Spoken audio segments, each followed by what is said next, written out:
Tuesday, SportsCage for our friends at Saskatchewan Lotteries. Barney Shinkaruk, Kellin and Daren Anderson, the C's, and even the Sheriff. 6 of us in the studio today. 3 hours coming at you. We're going to talk about this weather on the show and what it means when it comes to sports. SJHL's canceling games today. That's what we've heard about. If you got any minor hockey games or anything you want us to shout out, hit us up on the Capital Ford Lincoln text line. We can get anything out there that you need. Maybe it's a town versus a town kind of thing. We're here as an information piece, and we are live. 936-6262 is that Capital Ford Lincoln text line. We're still going to talk about the Grey Cup. We're going to talk about the new GM, the new head guy in Edmonton.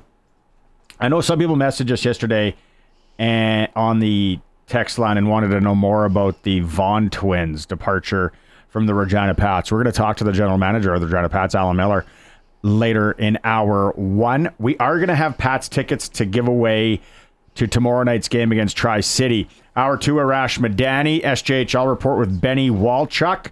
Glen Suitor in hour 3, and also Darian Durant in hour 3. So there it is. The show in the next 3 hours. If you miss any of it, you can catch it on podcast form or on YouTube form, and we are streaming it at YouTube. You go to sportscage.com, and as always, we like if you subscribe, hammer that subscribe button. Pat's tickets to give away. We'll come up with something momentarily. The boys are fixing some stuff here. I don't know who wants to go first on this, but you said it's like we're right in the middle of winter. Yeah, classic Sasky. No winter to right in the middle. Again, I looked at the app today, and it's just like it's not going away now. It's here. The only way, I don't know, did I mention this yesterday on the show? The only way, I could be almanac guy or pig spleen guy.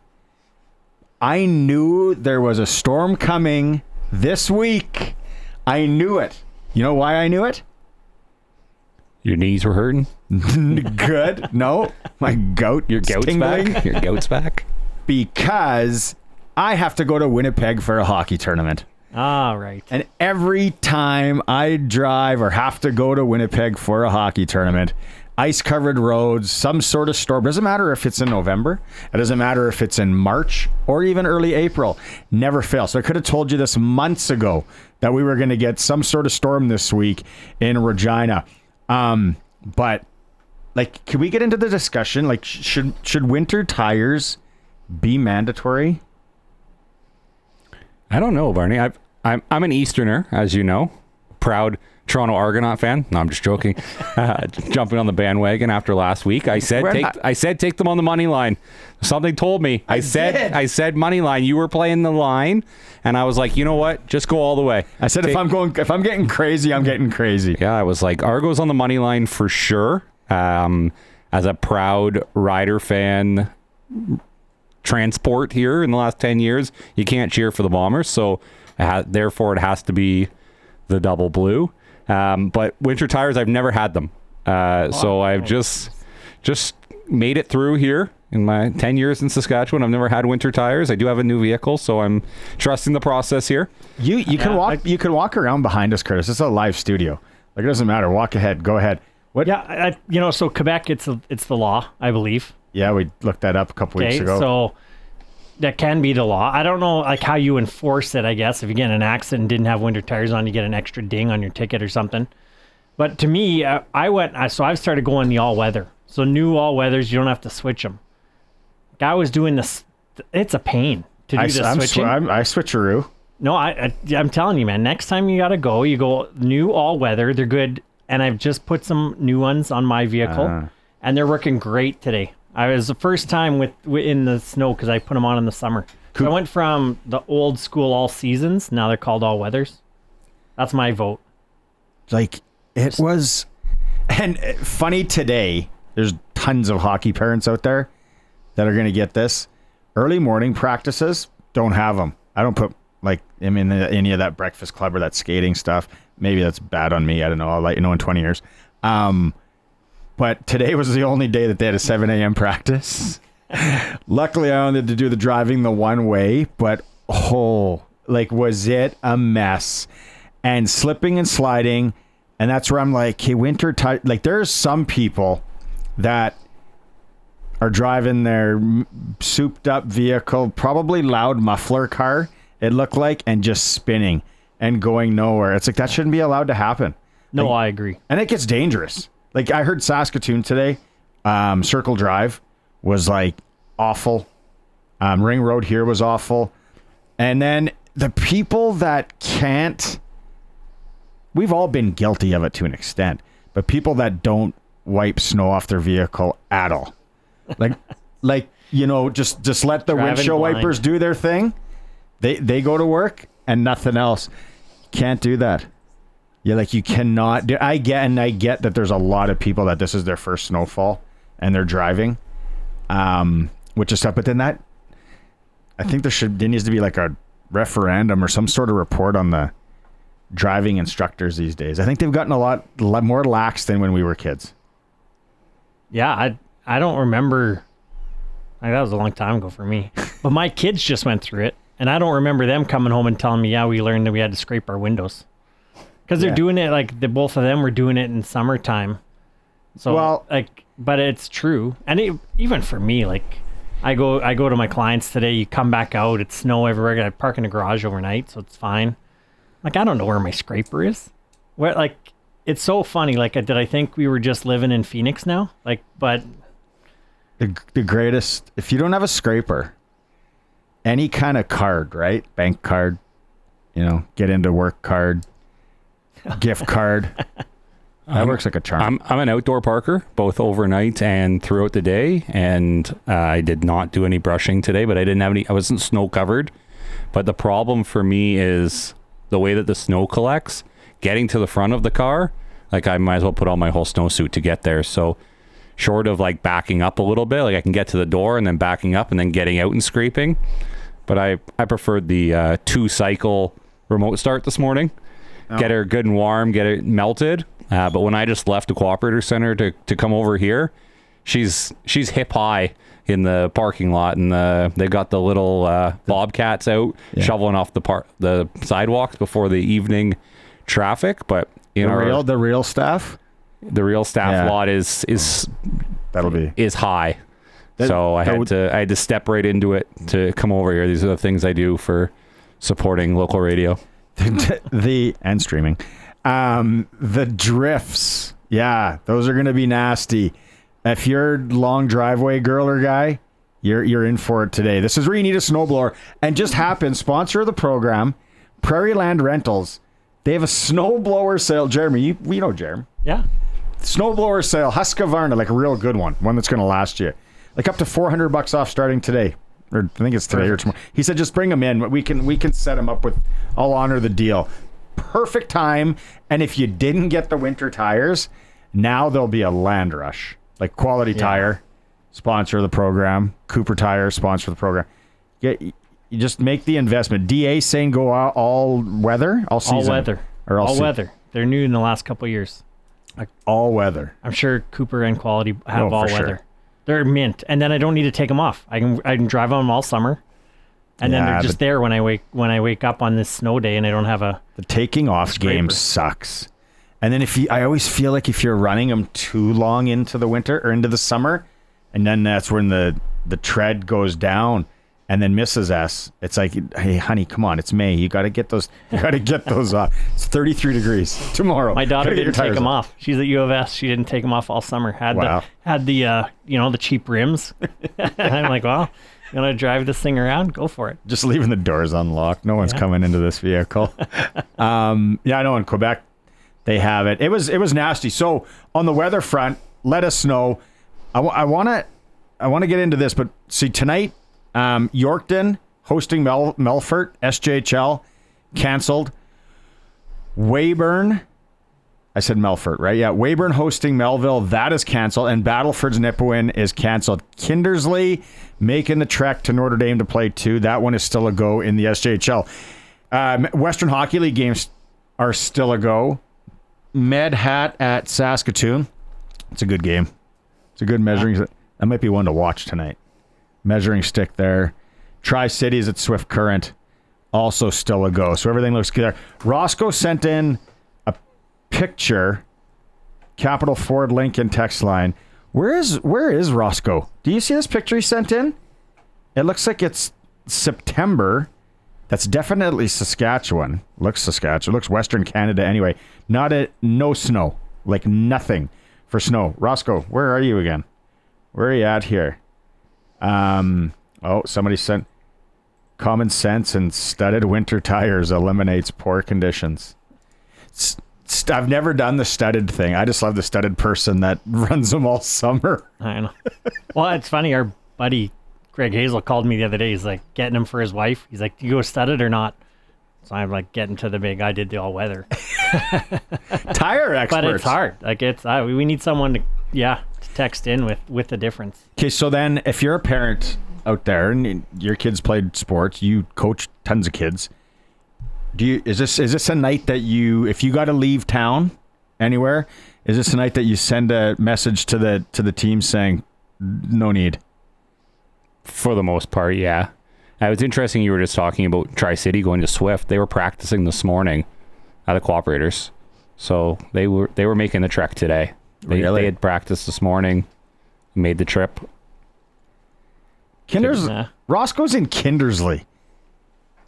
You see, I see Kindersley. The Clippers left there in shorts and T-shirts, and they're making their way down to Wilcox.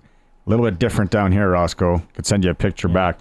So you would, because like the daughter's got a skate in Pence, and it's just like a nothing skate. It's like some extra, and I was like, that rig's not going. No need to do that tonight. Well, Mark at our buddies at Freeze Tallman, he had beer league hockey in Southie last night. And he was like, no go. Like, it started snowing. He's like, why? For beer league hockey? I'm not going out in this sleet. Mark hauls all the way from Regina to Southie for beer league? Well, he's a Lumsden guy. He cuts cross country still. Yeah, but he was like, well, someone will drive you. He's like, no, this is beer league.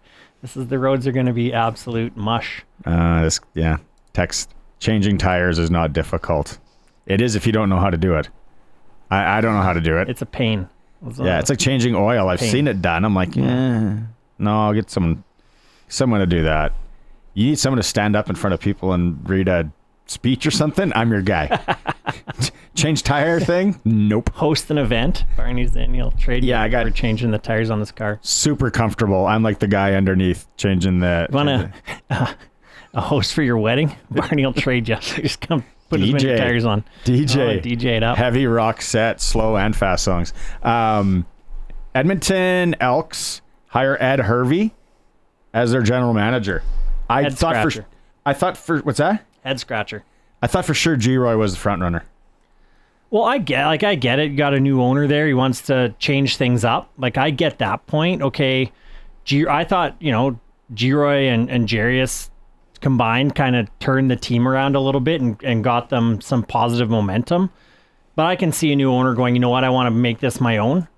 But why are you bringing back a guy who's kind of been in several places, had a mediocre overall resume? Like, I don't get that part. I don't know. And maybe he'll do really well. I'm not commenting on Ed Hervey himself. I'm trying to look at this as the new owner and going, did you think this was a splash maybe? I don't know. I don't understand the move, to be honest. So he won the Grey Cup in 2016 with the then Eskimos. 2013 to 16, he was in Edmonton. Wins the Grey Cup, 40-32 records. So he was fired 18 months after. Signs in I forgot about the BC part of his journey. In 17, 2 seasons in BC, 14-22 record. He resigns from his post due to personal reasons. But little nugget comes out about Mike Riley. Yeah, so he signed Mike Riley to a contract that he never filed with the league. Again, like, okay, it's the CFL. Like, this stuff happens. But I mean, it's not like if you told me that would have happened in senior hockey or in the Regina Regina Men's Baseball League, yeah, Right. Like even the Yorkton, what happened there? I can even was gonna say, yeah. slide there. CFL.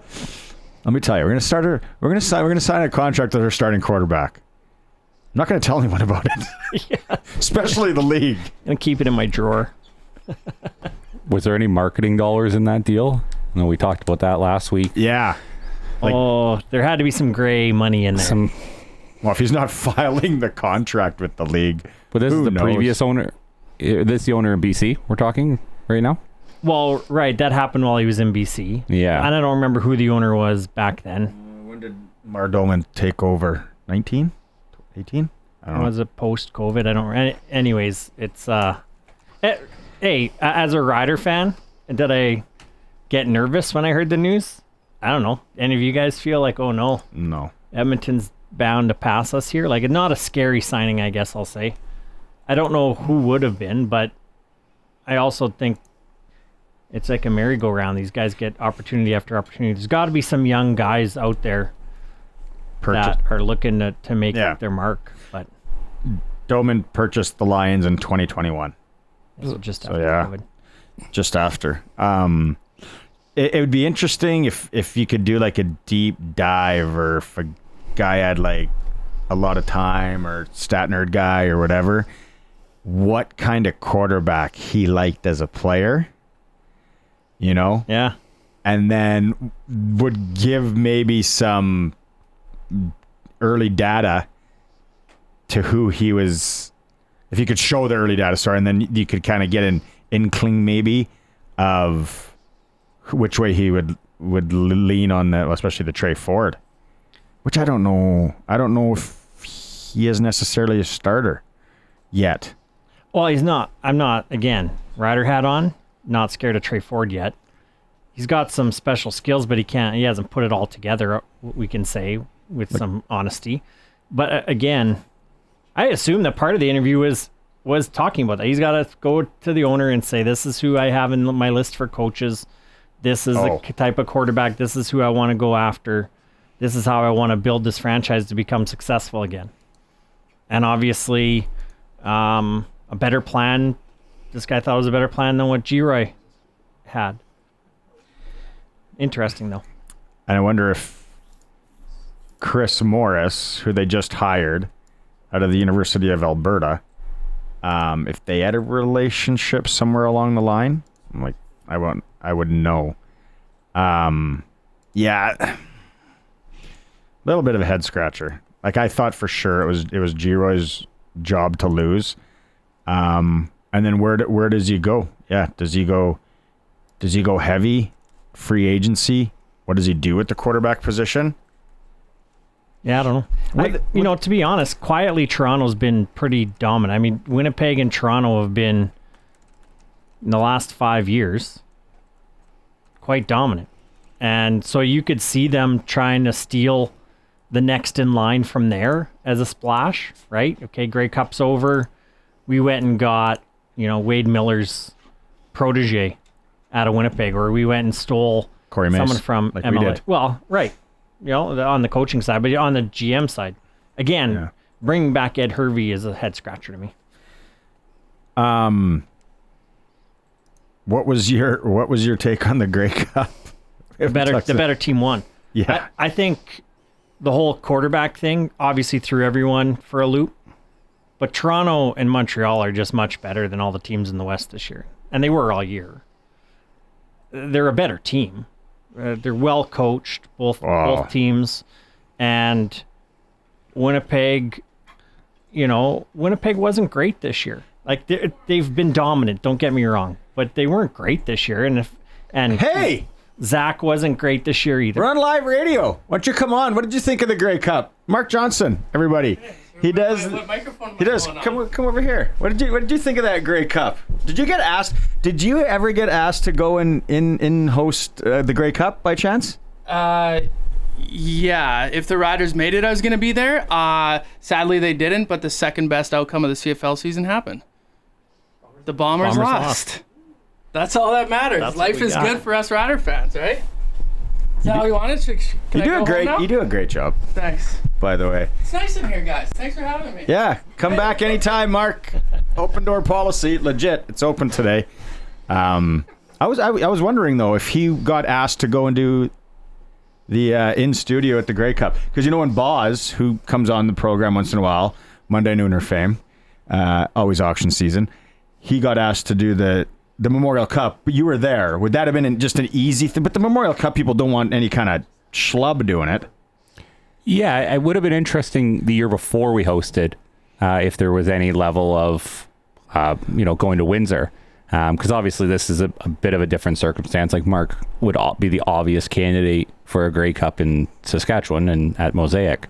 But as the team travels, it makes you wonder about the value of playing in a neutral site, bringing some level of the home crowd, home experience. Not that the in-stand host really has a lot of effect on the players per se, but in terms of the fans that travel, it's sort of an added game of value, game experience situation. If you're in-stand host and your cheerleaders and your mascots and I've always noticed this at the Grey Cups I'm at.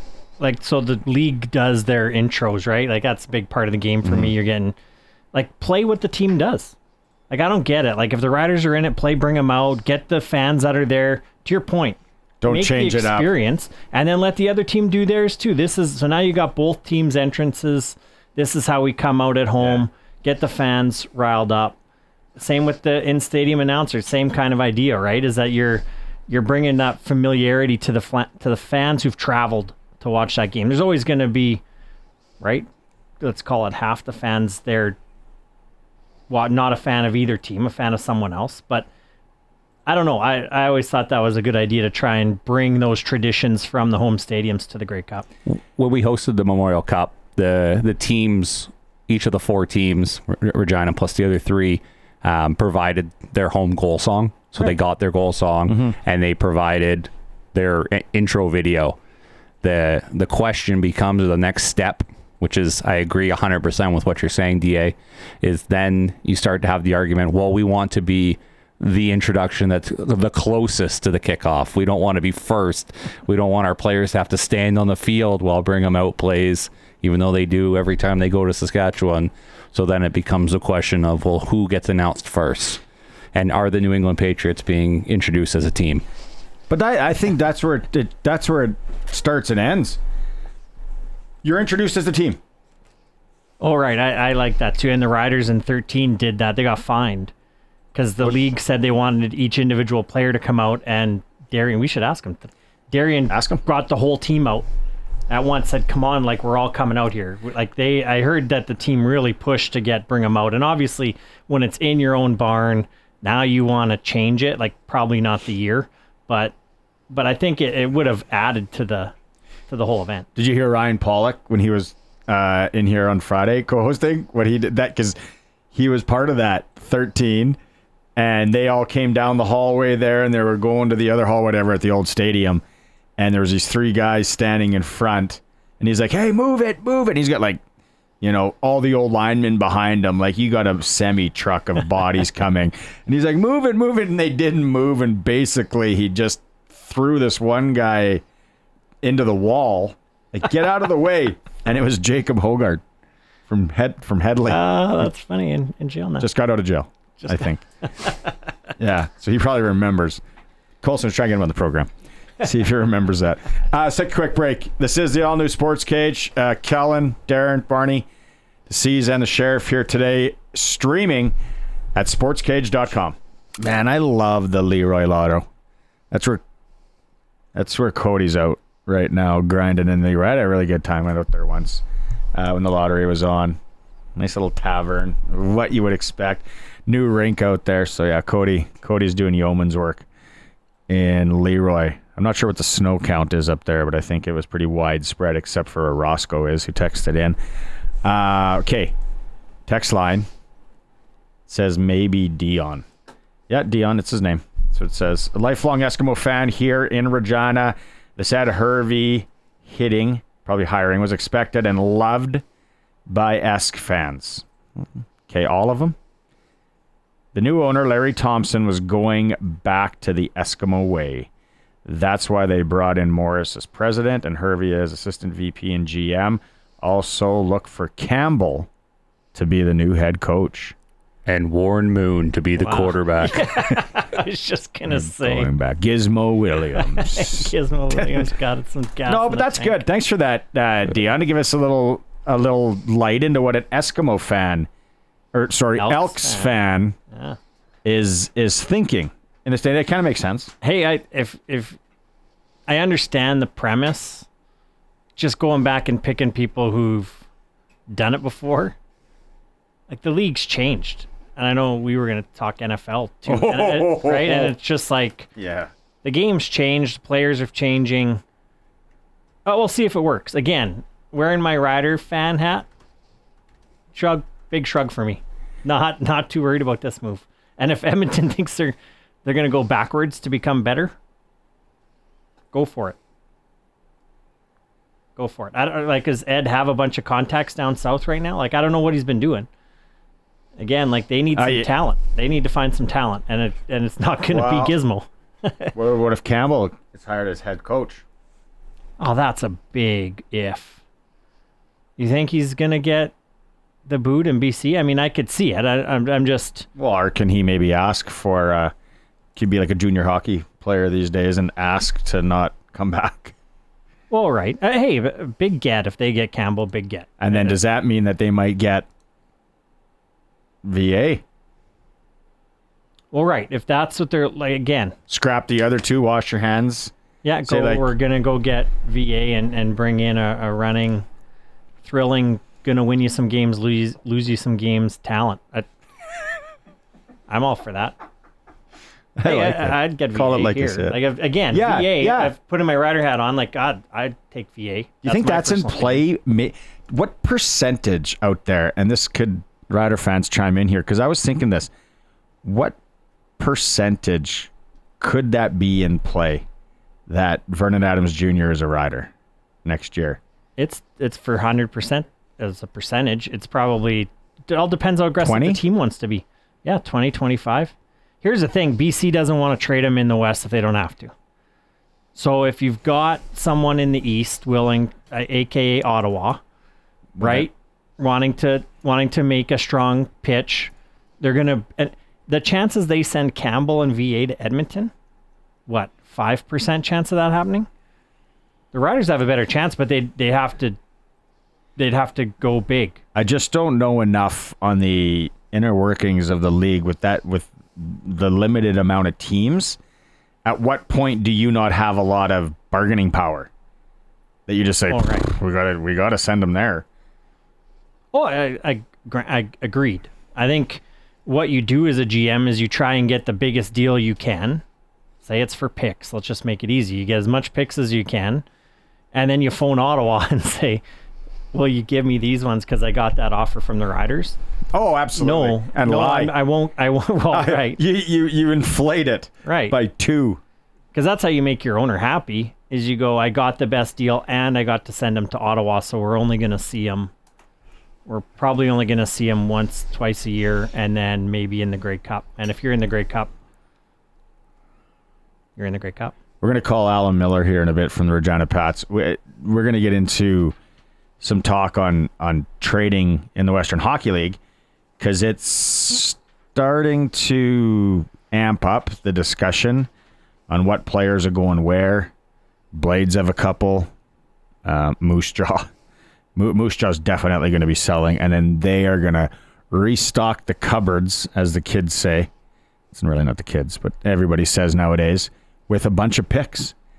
And isn't it kind of like, what am I missing in this, Kellin? If you do it right, you kind of grab the guys, you make the run, then if you have a couple of them back next year, then you replenish. I think that's the intent, and I think, unfortunately for our Pats, and whether Alan will go down this road or not, we sort of got double stymied. So we did it the right way. We talk about the new ownership change coming in 2014. They moved those top end guys that first year: Dryden Hunt, Kyle Burrows, Connor Gay, Morgan Klemchuk. They did it the right way. They built the right way. we're very well on our way to winning a WHL title in 2017 with that team. There were some players that are now NHLers who were as good as traded for. There was a goaltender at World Juniors playing for Canada who had been told, or he has said, that he had been traded to Regina. And then suddenly the ominous Memorial Cup discussion came from the ownership group and the idea of hosting in 2018. And the unfortunate part of that in terms of timing was that the 2018 Memorial Cup was the 100th anniversary of the Memorial Cup. And so the CHL went away from their normal process and made it a nationwide pitch. And in doing so, they got themselves about 6 months behind the normal cycle. And I can remember being in the end of February in Cancun when they announced that we were hosting the following year. The problem with the end of February, we were 6 weeks past the trade deadline. So John Paddock and Dave Struch went out on that trade deadline as the number one team in the country looking to hybrid. So instead of a Caleb Jones, you're trading for 2-year guys. Josh Mahura, who was a phenomenal player, no criticism there, but guys like Jonathan Smart, Dawson Davidson, guys who were going to be valuable now, but still around next year. And you weren't able to make the big splash for the high-end players that were out there, which made it sort of tough. Had we just, hindsight's 2020, but we could have traded Adam Brooks at that deadline and wouldn't have changed our outcome in the playoffs. No fault to Adam Brooks. He got hurt in the second round. He didn't play the whole round against Swift Current. Then he played a little bit in Lethbridge, and then was out almost the entire Seattle series again. So is that when Ottenbright hit him? Ottenbright, he got hit originally by somebody in a knee-on knee in Swift Current, and then he got hit by Ottenbright in the league final. So had we moved a guy like Adam Brooks, then we would have looked awfully good in the Memorial Cup year. And then we did make the moves after the Memorial Cup, trading away Jake Lasician, Nick Henry, which got us Connor Bedard. And then we did a bit of a hybrid, like, hey, we're going to try and get you some talent. The players that they elected to get and what they were willing to give up at that time didn't quite pay the dividends that they had hoped, and now some of those players have cycled back out. So I think, Alan has done an unbelievable job, in my opinion, as a casual Pats fan since he came on, of starting to restock, and I think it's a proper rebuild now. And I'm hopeful that they can continue to follow the path here to build a team that's a contender in the next couple of years. We'll talk to him in a bit. Big Cancun in February guy, eh? Little Cerveza, Senior Frogs. I like it. It's the All-New SportsCage. We're going to talk to the general manager of the Regina Pats when we get back, streaming at sportscage.com. Welcome back to the All-New SportsCage on this Tuesday. Regina Pats are back in action tomorrow night against Tri-City. Tri-City is making the trek to Swift Current probably as we speak here. Hopefully the roads are okay with them. We are giving away 2 tickets to the Pats game tomorrow night. Everyone that texts in, or you just text in 936-6262. Let us know what you think about the weather, about the Pats, about the Riders, anything. And just say I want to go to the Pats game, and then you'll be entered to win. And Sheriff will do the draw a little bit later. The story, we talked about it yesterday, was the Regina Pats, Jackson Vaughn traded to Everett in exchange for a first-round pick and a player that was a former first-round pick. Pretty brilliant. There was an issue that he didn't want to be here anymore because his brother Corbin didn't want to be here anymore. So it's kind of a messy situation, but it is junior hockey. And luckily enough, we got the general manager of the Regina Pats, Alan Millar, on the phone with us. He's out cruising around right now. What's the weather like? You were in Alberta last I checked with Dante. This storm was pretty wide stretching. Are you grinding in the storm, Al? No, I'm just coming into Medicine Hat. I'm going to the Tri-City and Swift Current game tonight, and right now it's sunny and clear. Nice. Like, I'm sure you're somewhat getting sick of answering this and talking about this, and there's only so much you can say, but the way that it's been described, and we played it yesterday, there was an issue, a hockey-related issue. We heard it was at practice with Corbin Vaughn that led to him and his representation basically saying they no longer wanted to be a Regina Pat. Well, first off, I'll say I'm not, I'll never get sick of talking about it, as much as I don't like what has happened. I'm not sick of talking about it because I think the transparency to, in particular, our fan base is important in this situation. And, so in saying that, guys, we had a hockey-related matter, an incident in practice. And as a result of that, we suspended Corbin Vaughn indefinitely from our team. And as part of that, the player indicated that he didn't want to. If we were gonna handle this situation like we were, he wasn't sure that he wanted to play here any longer. So from there, I had conversations with his representation. Let them know that our position was that he was suspended indefinitely, and we were more than willing to engage in trade discussions regarding Corbin Vaughn. So we left it at that in regards to Corbin. And then obviously with the dynamic of the twins, you guys recall that they had to be drafted together, identical twins, our unique relationship. I asked the agent to clarify Jackson's status with our team. Jackson was still part of our team. He was expected to get on the bus the next day to go to Brandon. Because of the position we had taken with his brother, he indicated that he did not want to remain in Regina as well. So from there we began trade discussions and culminated a trade with Everett on Jackson that we're very pleased with. And we continue to deal with the possible trade of Corbin. Thanks for clearing that up. You can hit the no comment button at any time, but I want to ask you, guys, anybody that's been in a hockey dressing room, junior, minor pro, whatever, there's a lot of,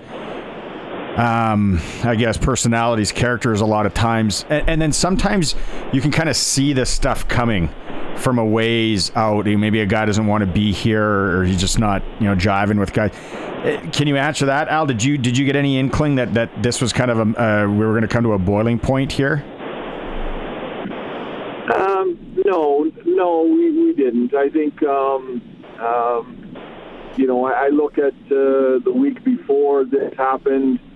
Both Vaughns were with, our staff and half our team, at Sold Harbor, helping people in need at the soup kitchen.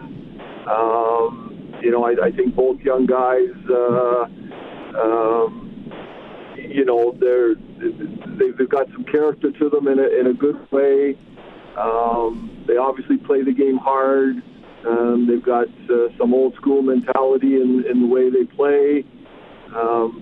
Certainly there's been times where discipline has been a factor. But really at the end of the day, there wasn't so much a culmination to a boiling point as much as, and when I describe a hockey-related matter, I want to keep it to that. I'm, not going to get into details about exactly what happened. But, that was the main factor here in terms of what happened. We felt we needed to deal with it severely and quickly and appropriately.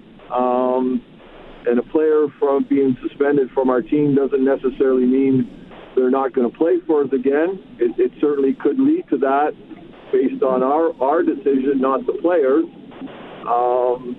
But the player immediately, whether it was a defense mechanism or whatever, just took the position that he didn't want to play in Regina any longer, and so that's how it played out. Alan, Kellin here, pivoting away from the Vaughan situation. Over the last couple weeks, there's been the movement with the CHL NCAA agreement. Talk about, as a general manager, how this could change the recruitment, especially, Regina's always been a destination or a team that's drafted a lot of American players. Both the recruitment, but then also on the back end, the opportunities that exist for American players to potentially leave CHL teams in season to go to NCAA markets. Yeah, I think it's something we've been talking about for a while. I think it's something we knew that was going to happen. I think, as a team, you need to adapt in terms of, expanding your network in the U.S., understanding the recruitment process of players from Dallas to Colorado, Arizona to Minnesota. I think that it gives us the ability where a lot of the best young players in North America are going to play in the CHL. You need to have a great program, to keep your players through their 19-year-old year. I think there's a lot of things that are going to change the landscape here in terms of where players play and their development path and those types of things. I think it could be real good for the game if it's handled properly. I think the development model for young players from 16 to 22, 23 years old, the ability to play 3 or 4 years in the CHL and then potentially 3 or 4 years in the NCAA, I think it's a win-win for the players. The big thing for me as a manager right now is I just don't want chaos. I don't think we're going to be able to avoid the potential recruiting battles and poaching of players during the season. I would much rather see a player transfer agreement in place, but with all the antitrust stuff with the NCAA and the portal and that probably is not going to happen. So it's something we're going to have to deal with, but I certainly think that it has the ability to make our league better and have the best young players in North America play major junior hockey. And quickly here, Alan, just as a follow-up, the benefits that this could have for midget AAA as well, because obviously if we can get more quality players into the league, there isn't going to be such a forcing of the younger kids up into the Western League, which could improve the development model at the midget AAA level as well. Well, I think it's, I think what you're saying, and I agree, is that it has the ability. When I say that it can change the landscape of the development of a young player through his CHL career and into either pro or U Sport or the NCAA, it puts a lot of players in their right place. And so you're not rushing young players into your lineup. It can make under 18 hockey that much better. If you get to a point where the best of the best 16-year-olds play in the league, not necessarily filling out a roster with 16-year-old players, which sometimes can happen. But I think it puts everybody in their place, the right place in terms of what's in the best interest of the development. And I think if there was a way to work together, it could really benefit the player. Like you just take a look at what a young player at 22 or 23, maybe what that would be considered a late bloomer, what that player could look like, after 4 years in the CHL and then some time in NCAA hockey, what that player could look like in terms of what the NHL thinks of him. I think it could be great. Yeah. But I think there's obviously some things that could be tough to deal with or frustrating along the way. There'll be an onus on everybody's individual programs, in terms of, their facilities, how they manage their teams, their player environment, all those things to have a high-end program to make sure you can keep your players through 19. because now they're going to have the ability and in all likelihood be recruited to leave as early as 18 years old, and that can be a real difficult situation to deal with. Well, we could go on for a while here. We're up against the clock and up against news. Al, thanks so much for taking some time today. Safe travels from Swift, and then wherever you're coming, if you're coming back here tomorrow, and we'll catch up with you again. Great. Thanks, gents. Have a good day. You too.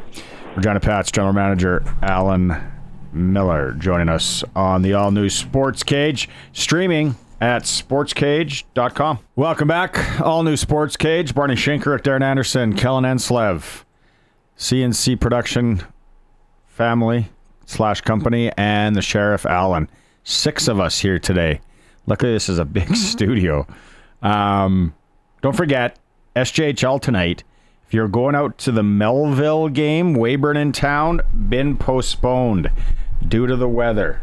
If you haven't been outside yet, you have no idea. If you have been driving today, it's been nasty everywhere. Yorkton, Melfort also postponed, as is the Battlefords in Nipawin. The only game in the SJ that's a full go right now, Kindersley is in Notre Dame. Western Hockey League this evening, Medicine Hat takes on the Saskatoon Blades. That's an interesting watch. If you're in the Saskatoon area and can get moving on your winter tires, get in and watch that one. And then Tri-City is in Swift Current to take on the Broncos. We just talked to General Manager of the Pats, Alan Millar, and he said that's the game that he is going to. Hopefully he gets a chance to hit up Wong's and orders the Bolo Gai Q, which is probably the best Asian dish that you can get in southwestern Saskatchewan. NHL tonight, Oilers Sens. Oilers on a 2-game slide. Lost 3-0 to Montreal last night. Glad I didn't get to the sprinkle bucket on that one because I would have lost some hefty cash. Jets hosting the Panthers, trying to rebound after dropping 2 in Florida. Islanders are at the Flames, and Rangers visit the Canucks. JT Miller left for personal reasons with the Canucks. So those are your Canadian teams in action tonight. Connor Bedard's Hawks take on the Ducks this evening. Full rundown there. If we're missing anything, get us on the Capital Ford Lincoln text line 936-6262 if you know any cancellations, or heck, we'll even give road reports at this point because it's still coming down here in downtown Regina. The all-new Sports Cage and Coast to Coast with Arash Madani is brought to you by Smart Investing Solutions. Be smart with your money. Call Brian Golly at Smart Investing Solutions, 546-2533. There he is, Arash Madani. Okay, first quick question. Are you still in Vancouver? I'm not. I'm out of Vancouver. Second question, where do you rank that Grey Cup as far as, personally for you? I thought it was as unentertaining a Grey Cup as we've had in a long time. And I fully blame Mike O'Shea and Buck Pierce for it. What about the events around the Grey Cup? Because that's where I think a town really has a chance to, let its hair down and kind of show you what it's all about. Vancouver, it looked fun. Like that convention center looked buzzing, everything like that. Like what about that? Where would you rank it, Arash?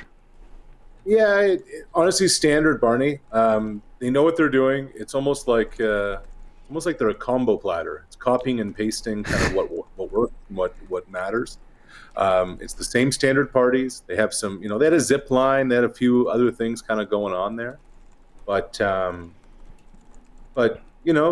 they put it right in the middle of the fairway. They hit even par, no bogeys, no birdies, middle of the pack.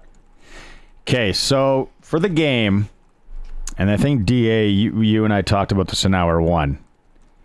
I thought Toronto was by far the better team. I thought their game plan reminded me of how Winnipeg game planned against Saskatchewan the week before.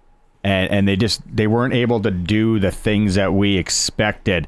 From your lens, did Toronto win it? Did the Bombers give it away? What are you thinking there? I don't want to stay on the fence on this. I'd say both. And this is why Winnipeg absolutely gave it away. It was coaching malpractice by O'Shea and Buck Pierce, how that went.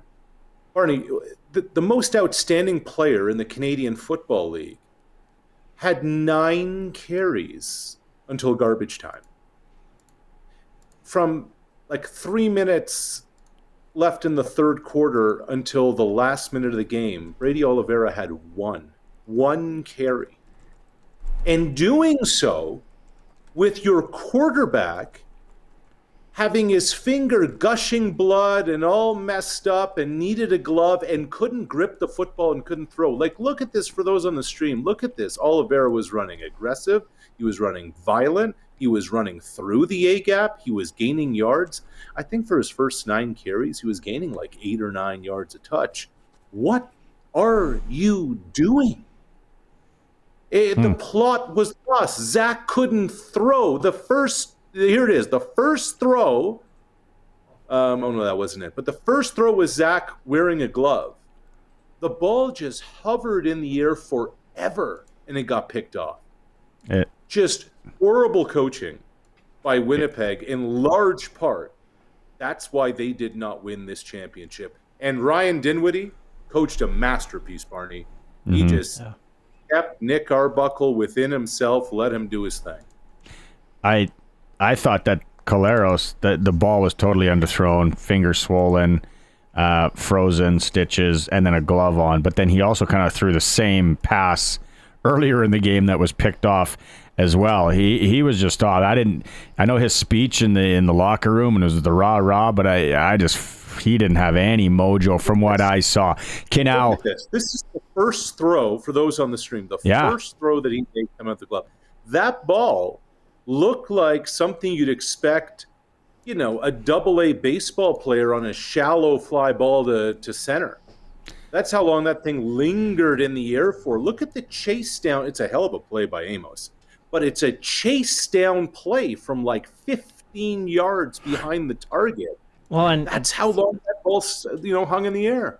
And to your point, why are you making that long of a throw when his first one coming out of a... Like, why aren't you giving him something to test it out? Why are you making him...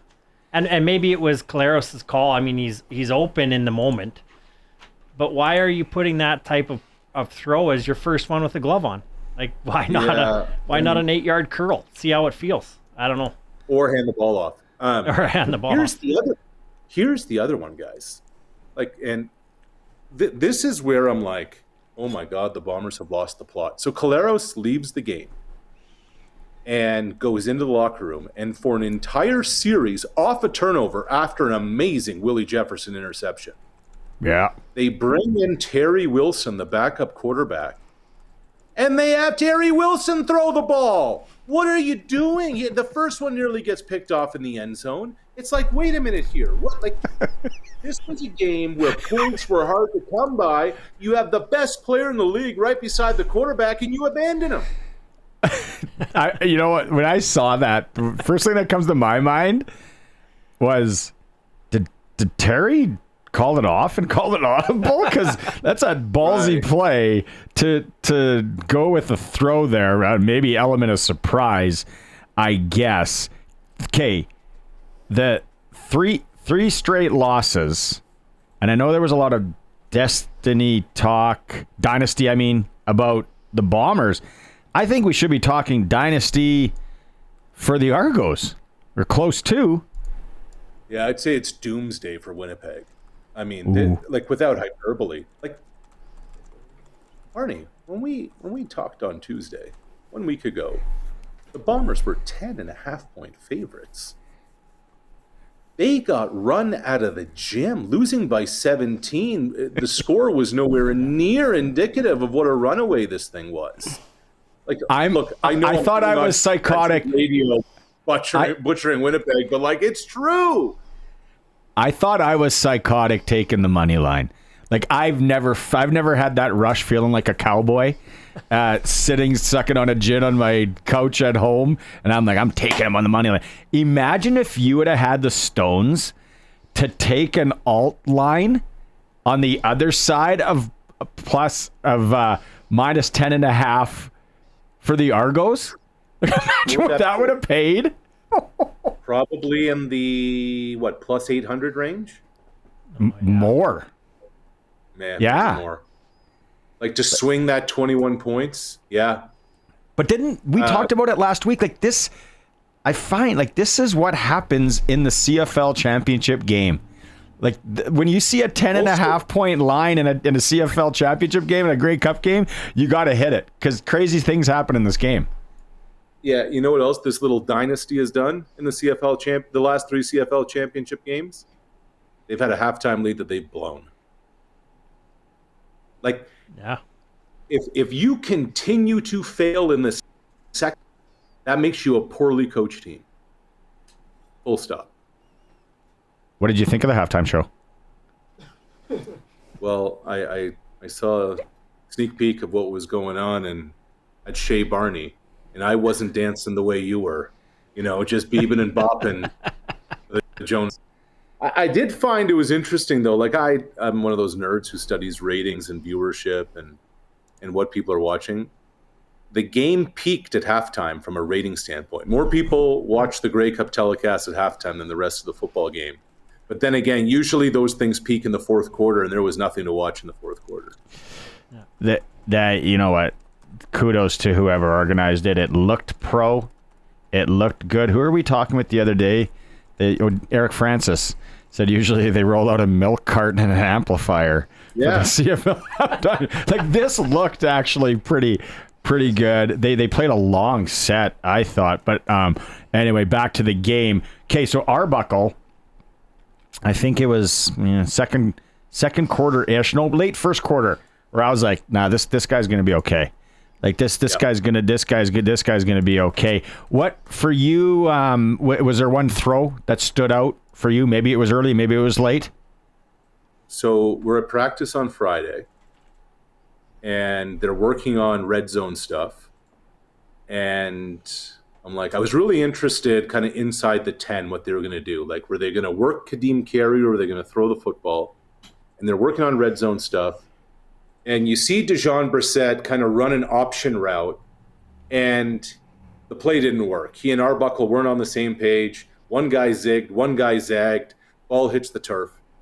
So, I mean, yes, the game was a runaway, whatever, but midway through the fourth quarter, this was still a ball game, right? It was a one-score game. Here come the Argos. They're back inside the 10-yard line, and damn, wouldn't you know it, Arbuckle hits Brissett for a touchdown. Maybe they're inside the 20.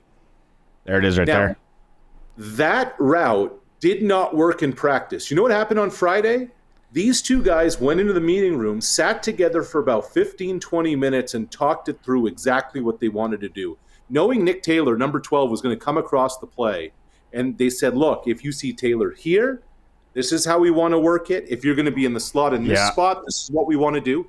Barney, they did not rep that play again until the Grey Cup with the game on the line. Can you play it? Play it one more time. Who's the... There's Taylor, 12, who comes right across the ball. Who's the ball that who's the guy that he's kind of throw it over the one guy too, or like, because there's that linebacker. Like that's a tough throw. That is such a tough throw. That's a veteran. That's Brandon Alexander, 37. Nails it over. By the way, great work, guys in the back. I don't know if that was well done. Curtis and Colson together today. Yeah. CNC. Overall, I'd say 2. Game ball. CNC get the game ball today. One extra lucky logger all around. All right, Arash. So obviously they're Grey Cup week. Lots of discussions that go on behind the scenes. What are you hearing? We've had some GM news today in the league. What are you hearing about GM coaches possibly moving cities and moving teams? Yeah, we saw the first domino fall, and everybody was waiting for Edmonton to move first. They just announced it earlier. I was hoping they were going to wait an extra day because I was going to come on and report to you that Ed Hervey was going to be the next GM of the Elks. Would not surprise me if Rick Campbell leaves BC and ends up being Ed Hervey's head coach with the Elks. And brings VA? Rick Campbell, son of Hugh, no. I believe it's going to be Trey Ford. I believe VA is going to go to Calgary. That's me reading the tea leaves there. I think. So do you think Campbell is leaving, or is he getting the boot, or does it matter? I think what do they call it? A mutual parting of the ways, or something like that. Again, this is my read on the situation. Yep. Now, this is where it gets interesting, though. And the reason I'm not like definitively reporting this is while I fully believe Rick Campbell's going to Edmonton, the belief is that Ryan Rigmaiden, the assistant GM of the BC Lions, is going to get promoted to GM. Rigmaiden used to work in Winnipeg, and the belief was that Rigmaiden was going to bring Buck Pierce, the Bombers' offensive coordinator, to Vancouver. Pierce used to be the quarterback of the Lions, to be the head coach. After that performance day, does that still remain the case? We'll see. I think part of this is they want a former quarterback working with Nathan Rourke. I think Rigmaiden really likes Buck Pierce.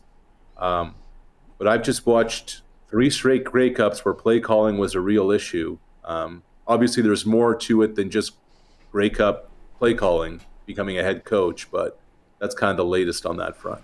I like it. Lots of chew on coming right off the heels of the Grey Cup. Lots to talk about. So quickly then, about what are we hearing about quarterbacks, or what are your thoughts around possible Montreal quarterback moving potentially? Vernon Adams. So you said Vernon Adams to Calgary. Is that sort of the gut feel?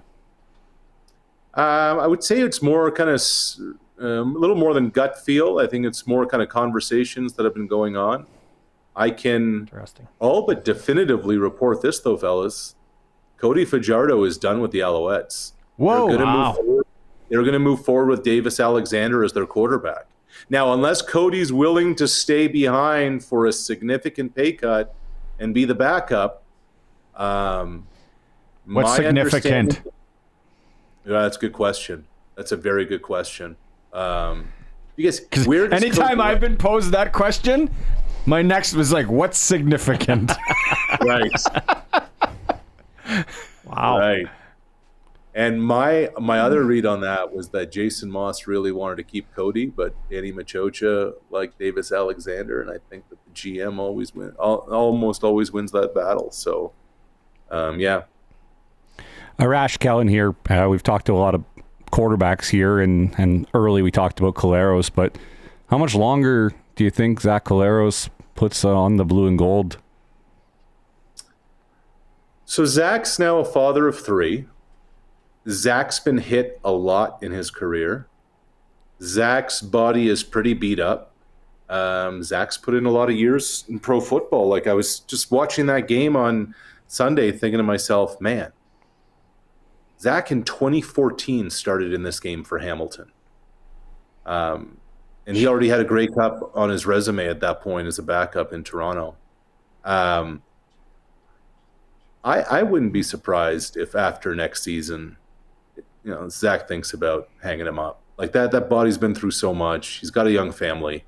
But you never know, as the wind blows, do guys' minds change? Does the body feel okay, etc.? Zach's a smart guy. He's made some dough. But he took hellacious this year.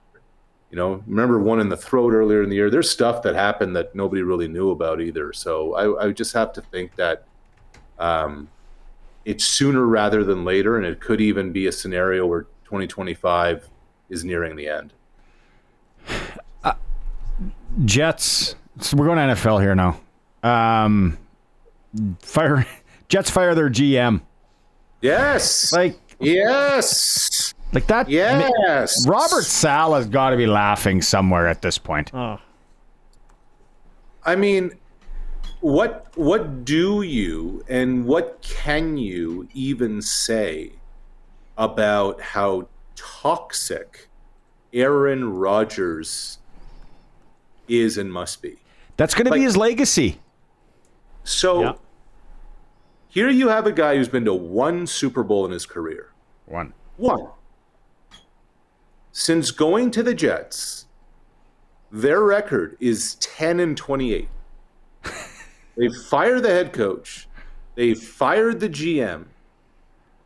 All in 20 months. They went and got all the toys Aaron wanted. Cobb, then it was Devontae Adams and a few others in between. I mean, nothing that he asked for didn't come through, and now look at what all this is. I don't know. I love watching the Jets absolutely implode and stink, but I still like the Dallas Cowboys watching this thing go down in flames more. Like the roof's caving, the roof's falling in. Literally, the roof is caving in. I don't know. Like I'm starting to feel sorry for Cowboys fans. That's where it's got to. Like the laughing, the big, poking, haha. Now it's like, whoa, this is sad. Oh, look at that. There is the roof. You're watching the stream. Colson and Curtis, good job. That could have done some damage. And in the States, you get hit with that. I would take it. It looks like I would have ran underneath it. It looks like the side of a space shuttle, doesn't it? It does. But no, in all seriousness, and then you're a Patriots fan too. You a Patriots fan? Yeah, so all three of us are Patriot fans. Look at that. I bring in winners here. Well, kind of. Last couple of years excluded. But they're talking about Belichick. The game really passed him by. The two, like, is everyone missing what happened when Brady left there? And then Mac Jones came. Yeah, McDaniels was there. He kind of was okay. And then those other 2 years, like, speaking of embarrassing, it was like Tyson getting rolled out to fight again, where it was like Bill is out there and the Patriots lose by 24 to Cleveland. It's like, no, that's not your answer. Any team out there? I don't know. Kellin, I don't think Bill's the answer to any team in 2024. Maybe if it was 1989. Yeah, you have to, that combo coach quarterback can be so special. Obviously with Brady and BB and what you see with Andy Reid and Mahomes right now, I don't see BB building that with any of the available jobs. Like, is he gonna, him and Dak, who knows how long he's out, are you gonna create that chemistry there? I don't know. Like, that's not the style of play that BB's all about. Like, Kellin, do you think Bill's gonna go turn around any team in this day and age? No, I don't. He's trying to get up with his current girlfriend. So he's getting an idea for what life's like in your early 20s, or if she's even that old. But no, I don't think that's the case. But when we were first talking about this, I was wondering if they still had the letterhead that he was no longer the HC of the NYJ. If he could just scratch it out and say, I'm interested in being the GM of the NYJ. But no, I don't think so. Yeah, so I don't think he's interested. Bill's going to turn 73 next year. Do you really want to start a full rebuild? No. Or is it a situation like, if Philly implodes in the first round of the playoffs, does it make sense that he goes to the Eagles? That's a team that might be better built to win now. The Cowboys aren't going to win anytime now. The Giants are a disaster. The Jets are hopeless. Jacksonville. Like, is it a team? Forget it. But he may end up there. Because they give him full control, and they actually have a quarterback. Like, look, so why is Bill coming back? Bill's coming back because he wants to break Don Shula's record for the most wins all time. Right? Exactly. I think part of it, sorry to interrupt, there's the record, and now after what happened at the end of New England, he's got to save some face, because he's going to go out. For me, guys like me, I'm thinking like those last 2 years, how bad that was.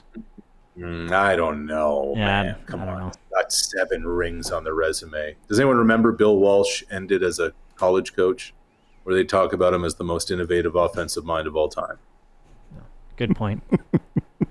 But I think it's the only reason he comes back at that age is to chase the record. He's not gonna come back to a team that's struggling to put wins together. Like, why would you do that at that age?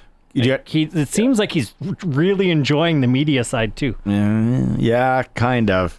And his girlfriend is really young. She's no Sydney Thomas, but she's young. That was the ring girl in the Tyson fight. Do you have your notepad handy? Okay, here. Let's go around the horn. I'm going to end with this, and we're going to hold everyone to it. Since there's so many of us here today. And you don't have to take a team if you don't want. Here's the game.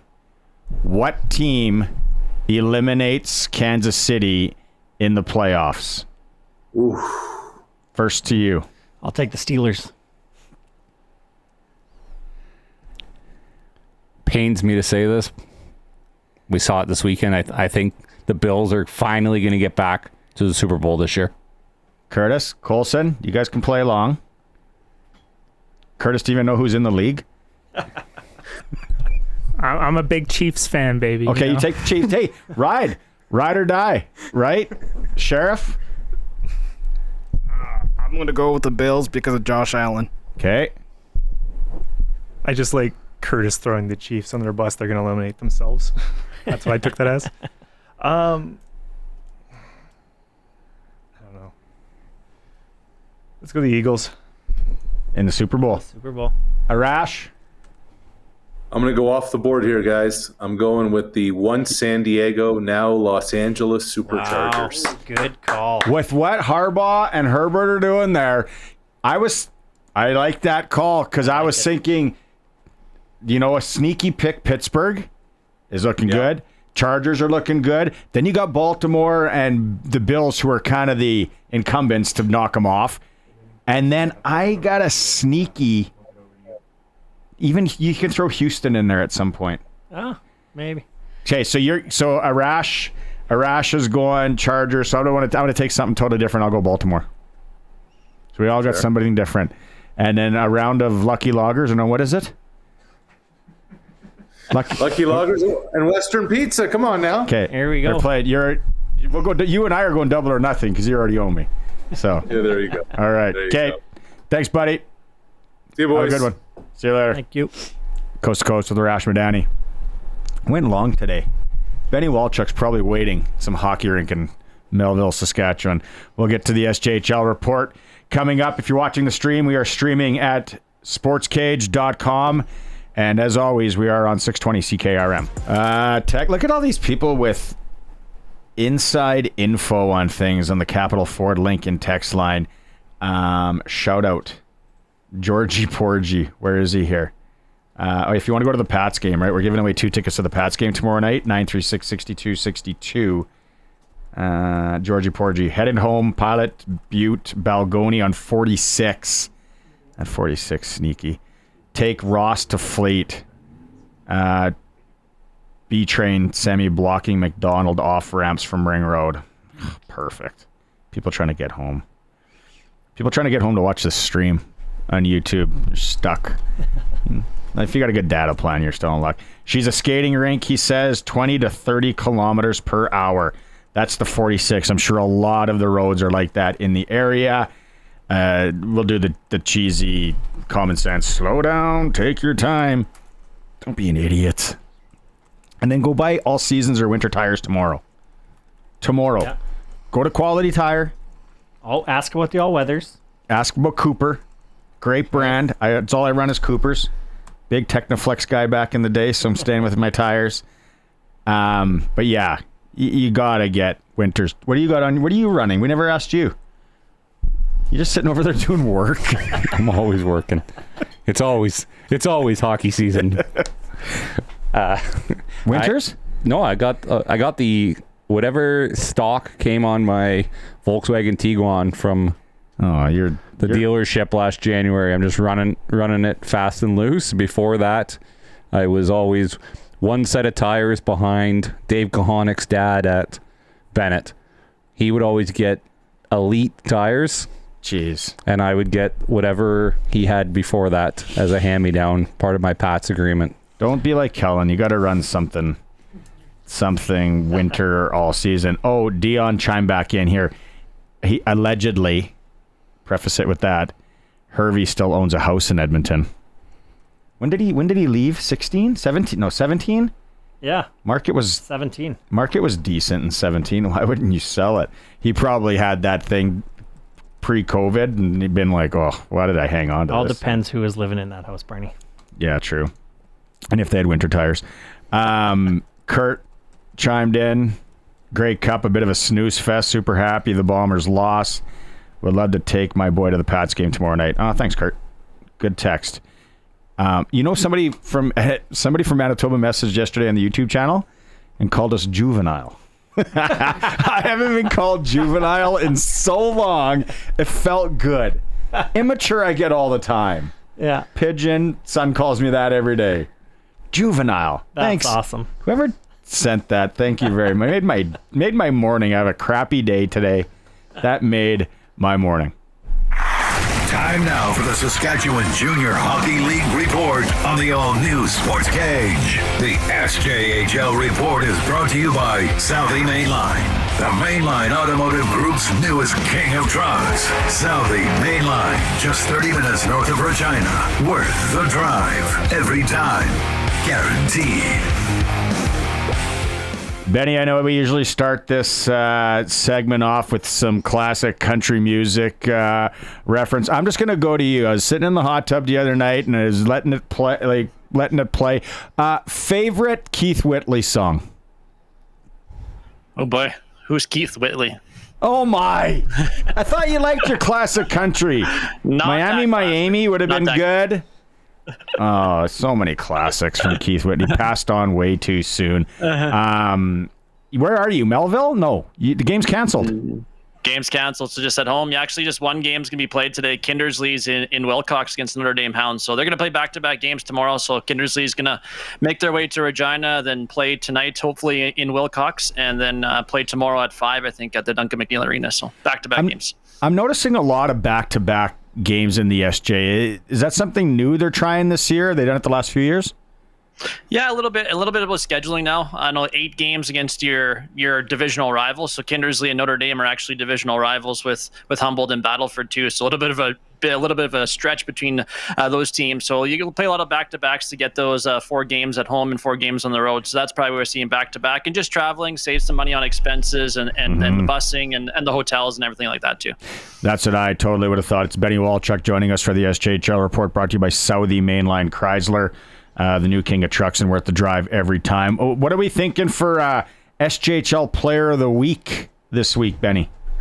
Yeah, it's lots of Laurent Ice Wolves, which is surprising. Keller Kaminsky had a little bit of a rough start for the Ice Wolves up north there in Larange. And then they've had a great weekend against the Estevan Bruins, beating them 4-1 and 10-1 there at the Mel Hagelin Uniplex. So they're taking advantage. We talked about these schedules, and they got 8 of their 9 games here in the month of November at the Mel Hagelin Uniplex. And if you've ever been at the Mel, it's a tough building. It's small. You can reach your stick and hit up the roof. And it's, I was just going to say that. Yeah, like that whole flip it out of your zone play does not. Yeah. It's like trying to flip it out of your zone in your basement. Exactly. So very small. So they're taking advantage, and they're getting their top end guys. Mason Buchert had a good week. Cole Thomas had a good week. Jacob Cassette had a good week. Rylan Silzer from Swift Current, their captain, he had a good week as well. So you look at them right now, they're in the top half of the SJHL standings after just a weekend. So it happens like that. Battleford had a great weekend, beating Weyburn twice to snap their 14-game point streak, and then Flin Flon's kind of found their game the last week or so as well. So some of those top end teams, like the Malvilles, like the Kindersleys, that were top half of the league to start with, that kind of dropped off a little bit, and some of these teams are making up some ground. Okay, sportscage.com is where you can go find the latest SJHL power rankings, and you can also watch this stream. Melfort moves up. Blevins got them buzzing there, eh? Yeah, they found a little bit of a tough spot last week, losing to Flin Flon, but it's always tough to play there at the Whitney Forum. But they're just playing a consistent game, not the high flying like the Yorktons or the Weyburns. They're more defensive. They get great goaltending from Christian Coombs and Madden Malaka, who's from the Regina Pats, kind of got sent back to Melfort, and then got a very, very good defense. So you always win in the SJHL with the net out, and they have one of the best tandems and also the best decors in the league as well. You talked about some guys coming up for Larange, but Larange also one of those teams that's surging along with a couple other ones. Yeah, exactly. We got the Flin Flon Bombers surging. Carter Anderson starting to find his groove as well. What was probably predicted to be the SJHL leading scorer, Matthew Keeper. I know a guy familiar in the Pats land, a former Pat. So then, of course, the battle for North Stars. Marty Smith's got his boys rolling pretty good there. So it took some time for him to install some systems. And they got a former WHLer as well, and Justin Merrick that's playing some good. So anytime you can go to Weyburn, which is always a tough place, it's always quieter. It's always dark in that building there, Crescent Point Place. So it's always tough to play there. But they came in and stole 4 points over the weekend. I love that rink in Weyburn. Really, that's home of Dave Thomas. They got a monument outside somewhere. It's on one of the sides. So, okay. what's the worth the drive Southie Mainline Chrysler game of the week this week? I'm going to stick close to home with the Highway 10 battle renewed this weekend. So I know last was a great battle. And of course, Yorkton with their forfeiture lost those 2 games. So Malville took 4 points. They have a 2-0 lead right now in the Parks Cup. So it's always great to see these teams renewed. This will be the last time we meet until after Christmas time when the New Year's home and home. So Yorkton on Friday, and then the Malville Millionaires hosting on Saturday at the CN Community Center. And also just a note, Yorkton, they're having a harvest for hockey. It's kind of their farm project for the Terriers. They're going to have a cabaret as well after the game. So come in there, you can dance to some two-step. After the cabaret at the Agri Pavilion building there in Yorkton, so it should be a great time there after the Terrier game in Mills on Friday. I would be absolutely shocked if they don't play some Keith Whitley at that cabaret. Yeah. Boom, here. I'm no stranger to the rain. Forget about it. It's over. Okay. Quickly, 30 seconds here. What's up with your Vancouver Canucks and JT Millar?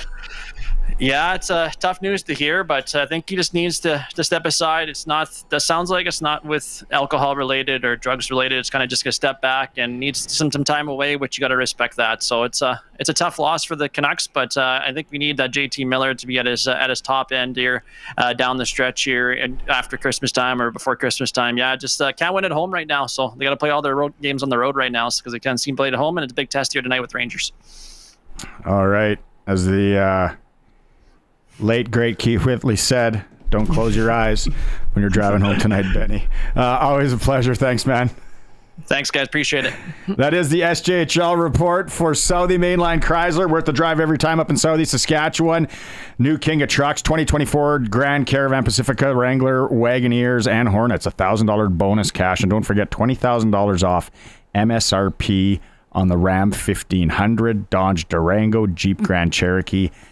Visit them. Worth the drive every time, guaranteed. Southie Mainline Chrysler. Time for a quick break. This is the all-new SportsCage, and we are streaming at sportscage.com. Cody's having a good old time out there in Leroy. And guaranteed he's going to the tavern tonight and playing some Keith Whitley on the jukebox. By the way, Cody, you got to be on tight next break because we're getting into news. Curtis and Colson are getting worried. What were we going to talk? Oh, yeah. Minor. With Hockey Regina, what's your title again? Manager, membership, and community engagement. Other duties as sounds made up. But you were saying, I can't believe this. There's a bunch of kids registering for hockey today in Regina. Yes. I don't know if it was born out of the snowfall today and people are like, oh, it's hockey season. But consistently over the last 3 weeks, we have at least one registration interest every day, which is awesome. Yeah. Since we've started the show, I've had 2 that have come in the last hour 45 of kids and right at a variety. You're getting the new to hockey U7. You're also getting the I've played my whole career in Hockey Regina. I didn't think I wanted to play this year. Surprise, I do. What can you do for me? If you're just joining us, or if you're new to these parts, hockey starts in like September and October. Well, so trying to register in November is tough ask. Well, because it happens so I'm more of a basketball guy with my kids. Happens in basketball, but I mean, all you need is runners. Like, do you know what I mean? Like, this is more of a commitment. Like, you need to have a lot of equipment. Like, this isn't like, hey, come home from school one day and decide you want to start playing hockey. This is a big commitment. I could see too, like, move into town. Dad got transferred, couldn't stay back. That I've always wondered about that. What happens there? That let's say a kid moves from Toronto that's been playing AAA prep his whole life. He's unbelievable. He is so good. And let's say Bantam or Pee Wee, whatever they're called now. What happens to that kid? He has to play like in the bottom division? U15B. Oh, man. No body contact till the end of the year. So, it's complicated for sure. You ask about sort of what the basis of these players are. And like I talked about, there is the new to hockey, but in a lot of cases, they're multi-sport athletes. And they're athletes who were playing another sport, whether it be baseball, whether it be high school football. Yeah. Now they got the itch. Yeah. I talked to a dad on the way in to the studio today who called and said, like, you know, my kid was playing football and then he just went out for high school hockey tryouts and was like, I think I want more than this, Dad. And so we're, you know, when I say we, I mean collectively between the staff and the board of Hockey Regina, we're doing our best to try to give developmentally appropriate opportunities to these kids, because at the same time, you know, the circumstance that you suggested, you know, a kid coming from Toronto, you know, is not quite the case, but we have a player interested right now in returning to the game at a division who played at the top tier a year ago. And, you know, we're also having a conversation about, okay, the regulation says this. However, is it a competitive, appropriate circumstance for all the other kids? And you got to do that. That's good on you guys. Every coach is like, well, yeah, of course I want a kid who's a top talent. But do they? Like, when you put them out on the ice, is it actually enjoyable for anybody? And if that kid actually wants to continue to make a go of it at the sport, it's not as though they're out there as like the older brother, like, hey, I'm going to pass it to you and you shoot it 10 feet wide and I'm going to go win the race for the puck and loop back and pass it to you again. So if that kid's we're going to say names, if that kid's midget age and he's really good, there's some senior hockey teams out there. Now is the time that they're still shopping around. So that's interesting. Super enlightening over here. That's what we do on the All-New SportsCage. We got to go to break. Remember, Cody, keep it tight. When we come back in hour 3, Glen, Suitor, and Darian, Durant. It's the All-New SportsCage, streaming at sportscage.com. Sask Lotteries is the sponsor. If you're like me and you're going to sprinkle tonight on a little Sports Select because you don't want to be driving around, might as well sit on the couch and watch hockey. NHL games. Oil. They are at Ottawa. Lost 3-0 to Montreal last night. They're in a 2-game slide. Do you take the Oilers tonight? Back-to-backs on a slide. No? Nope. Okay. Panthers, Jets. Jets trying to rebound against the Panthers after dropping 2 in Florida. Jets rebound? No. In front of 11,000? No? Panthers. Isles, Flames. What the Flames there? Rangers, Canucks. Canadian teams. Remember, no JT Millar in the lineup. SJHL canceled because of the roads. They're greasy.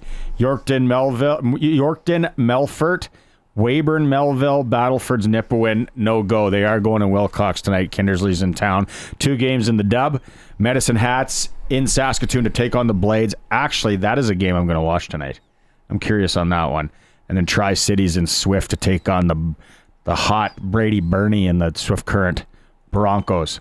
It's gross out there. We've talked winter tires. We've talked you cannot run summer tires in this weather, people. If you're just leaving work, you need some sort of, what do you run? All weather. All weather. You run whatever. At least you're not summer tire guy. And I say winter tires all the way. And brush the snow off your vehicle. It's been snowing all day. Do everybody on the roads a favor. Grab any kind of broom, scraper, brush. Use anything. Use your card. If you need to scrape your windows, it always works. If you're Eric Francis, you got to use your Blockbuster card. Of course. Scrape. You never had a Blockbuster. That's why you're like 19 years old. Blockbuster cards were just laminated. You ain't scraping nothing with those things. No, well, not with that attitude. Yeah. No. See, you need like one of these. Even a gift card. I got a Sherwood Co-op gift card. That would work. Yeah. Okay, anyway, that's your rundown. Let's get into football talk with Glen, Suitor. The all-new SportsCage with CFL and Saskatchewan Rough Rider legend Glen Suitor is brought to you by Quality Tire. With 9 locations across Saskatchewan, visit qualitytire.ca. Hey, Glen, do you know that... is he coming here? There he is. Do you know that there are parts of British Columbia that it's mandatory to have winter tires? Yeah. Oh, yeah. Oh, I thought at one point it was at least all weather. But yeah, I think winter, if you're on your way up to Whistler, you have to have winter tires on. Oh, you even up to Whistler? Yeah. Oh, that highway gets hit pretty hard, and that's where the issue becomes. I see the first snowfall in Saskatchewan. As soon as the CFL season ends, winter is allowed to arrive. Well, it's funny. the one thing I was thinking about today after shoveling, it just happened that my son, daughter, and wife all smoke bombed out first snowfall of the year. I'm like, oh, I guess I got this. Is that Mitchell Bowl that was here last week between Laval and the Regina Rams? That's like Laval could be landing in this. They missed it by 4 days? Yeah. And then it would have been like, welcome to Sasky. And you would have had the Sasky guys, handlebars, no undershirts, just looking rough. Yeah, no, it's, and you know what? Really, Grey Cup at Winnipeg next year. That's a roll of the dice when it comes to weather. Where do you want to start with the Grey Cup? Like, I know you being with TSN, I'm wondering if you have any insight on the ratings and the number it got. And we talked earlier about how the halftime show, it really spiked. I thought the halftime show was unbelievable. Not a Jonas Brothers fan, but it looked really good. They did a great job. Just, where did it rank ratings-wise, Glen? Yeah, a big success. A really big success. And, I thought it'd be interesting to sort of touch on that today, because I know there are some people, I know it's a real media thing in our country to talk about CFL ratings, but with RDS, I didn't see the final RDS number, but with them, it looked like it got over 4 million. So that's, wow. Just average viewers watching the game, the whole entire game. And then it would spike in that ratio, it spikes at around 10. If you're looking at 4 on average. So, you're basically a quarter of the country is watching at some point parts of that game, usually at halftime. The Jonas Brothers, they're getting great reviews. And, I'm talking to young people in music. My son's in music. He's 30. That's the demographic everybody wants. And he loved it. He said they were fantastic. It looked huge. It looked...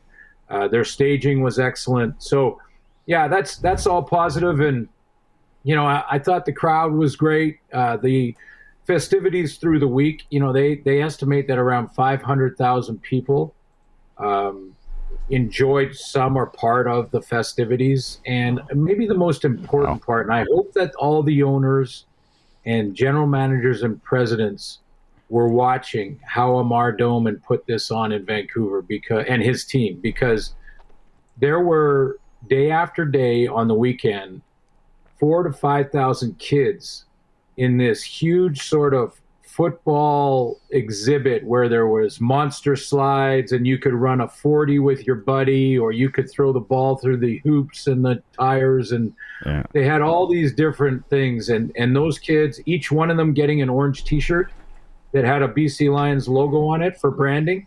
I mean, you're talking about probably 20,000 10 to 12-year-olds that most of them may have been introduced to the game for the first time. I think that was huge.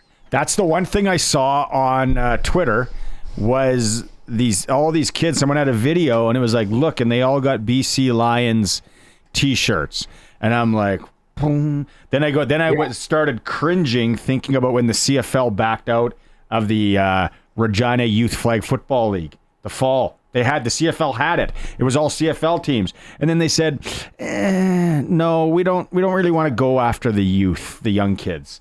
It's like, I hopefully those people are long gone. Like that was like 7 years ago.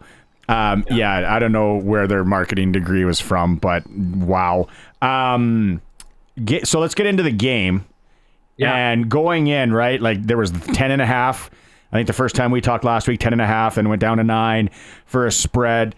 But not many were thinking the Argos would stay in this. Not only did they stay in it, they were the better team by far, and ended up, the score was, the spread was the other way. Yeah, and congratulations, by the way, because I remember on Thursday, a certain Barney putting some, just a little bit of money, a little bit of cash on the Argos with the. Well, no, you know what happened?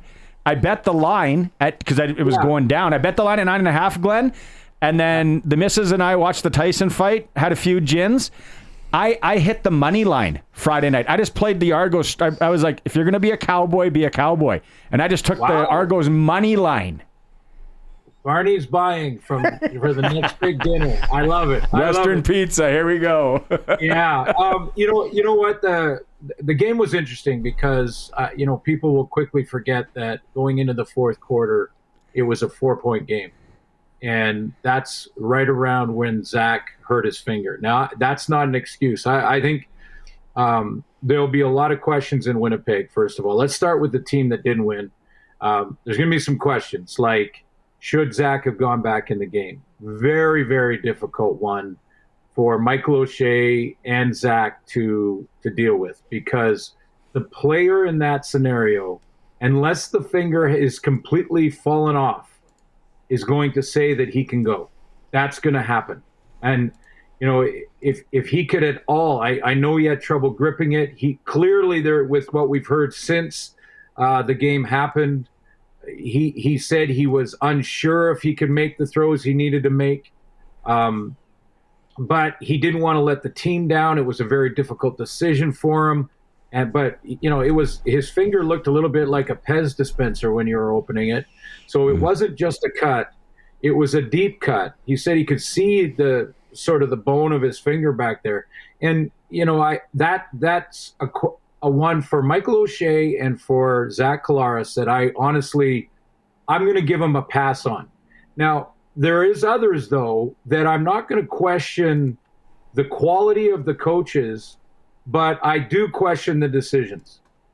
And the one I'll start with is when Zach was hurt, the start of the fourth quarter when it was a 4-point game and Zach was hurt, Terry Wilson came in. Now, Terry Wilson has thrown one pass in the CFL, one. They have Dolagallo on the bench. He doesn't come in, Terry Wilson does. So I question that decision. Then I question the play calling from Buck Pierce. Not the quality of the offensive coordinator. He's excellent and will continue to be excellent, and is a candidate, I'm sure, for a head coaching job in the league. But I do question the decision to ask Terry Wilson to throw 4 passes in a row. I mean, you have Brady Oliveira that at that point in the game was rushing for 7.6 yards per carry. And you have an athletic, if you're going to put Terry Wilson in, you have an athletic quarterback that can run on the edges. Don't ask Marcus Sales about that. Well, I just, exactly. I'm just saying that I question the decision to call 4 plays that asked Terry Wilson to complete passes down the field.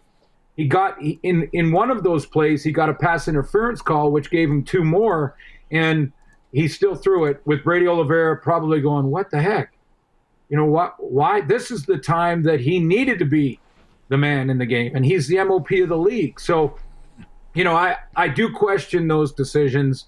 But, from an Argos point of view, Ryan Dinwiddie is an outstanding head coach and a tremendous play caller, and maybe does not get enough credit, because Nick Arbuckle was a great story, and Nick Arbuckle played very well, but they didn't ask Nick Arbuckle to win the game. They didn't ask him to put together a drive that, goes 60 yards with no time on the clock and finishes with a touchdown throw. That wasn't asked of him because of the way the defense played. And because of the play calling, it didn't put Arbuckle in an uncomfortable situation. So I think he needs to get a lot of credit. The Argos have the formula. Here's a message to all the teams in the West that aren't the Winnipeg Blue Bombers. The Argos have the formula to beating the Bombers. They beat them 3 times this year, and I just thought the play calling was excellent. And one thing, guys, that I want to make a point of, it'll get the media all mad at me again, which they always are anyway, but it doesn't matter. Arbuckle wasn't, to me, the MVP of the game. No. I thought he played great. He played a very good game, and the play calling helped him in that regard. But Wynn McManus was the best player on the field. And Wynn McManus early in the game, that wasn't really talked about too much, made some plays on Dembski in the passing game for first downs and denied him.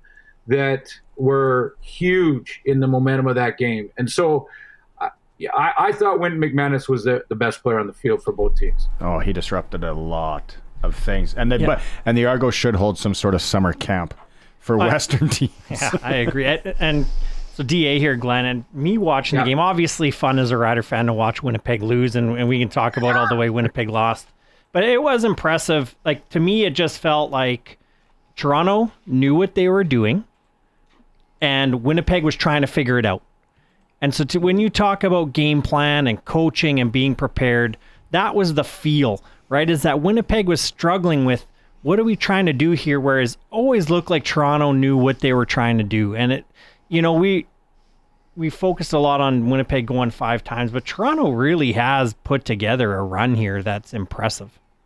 Yeah, I think the main part of their formula really is they have put the emphasis in the offseason on building their D-line every year. And if they lose a guy, they find a new guy. Arimolade comes to mind there. And they're not just worried about their front 4, they're worried about the top 7 D linemen, because all 7 on their team could be all-stars basically if they played the whole game in and game out. I think that's where they start when they build their team, and their physicality. When you add Wynton McManus at the middle in front of those D linemen, they really they control the pace of the game. They take over the pace of the game. And Zach Collaros was sacked, I think, a couple of times in the Grey Cup, but he, in the other 2 games, was sacked 12 times by that D-line. So I think that's where they start. As far as the one team looked like they knew what they were doing, I think defensively they have so much confidence in their physicality and their pressure up front that their DBs can take some bigger chances. And they did that in the game. Especially late. It also illustrated to me, though, guys, that a few things. One, this Grey Cup illustrated the parity in the league. When you're a 9.5-point favorite and you lose by 18 or whatever it was, like, there is great parity. Number 2, nothing is entitled in sports. You're entitled to nothing. So you have to go out and earn it every single time, every single snap.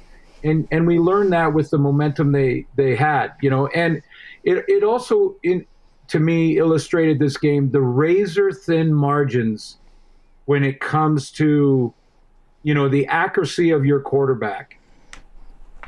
That interception to Amos when Zach came in with the glove on, which he's never worn as a Bomber starter. He went in with that glove and was off by 2 yards on this throw.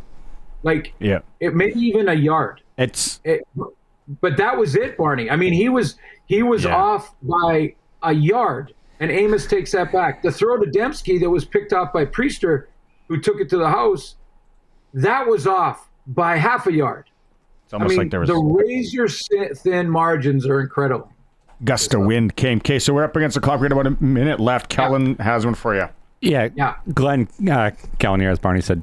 Quick question. With Ed Hervey coming in Edmonton here, what do you think that means for Elks, and who's coming along?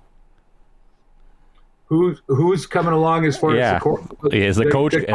Is he bringing Rick Campbell with him? Is he bringing Vernon Adams there? What do you think? Look down the kaleidoscope and tell us what Glen Suitor thinks. Well, I'll be interested to hear when he's asked, and we see it publicly, his response to the question that will inevitably come. It'll probably be the first one out of the gate. What do you think of Trey Ford?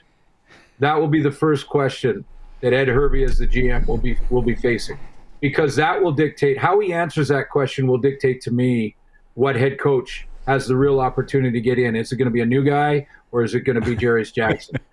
As far as Ed Hervey goes,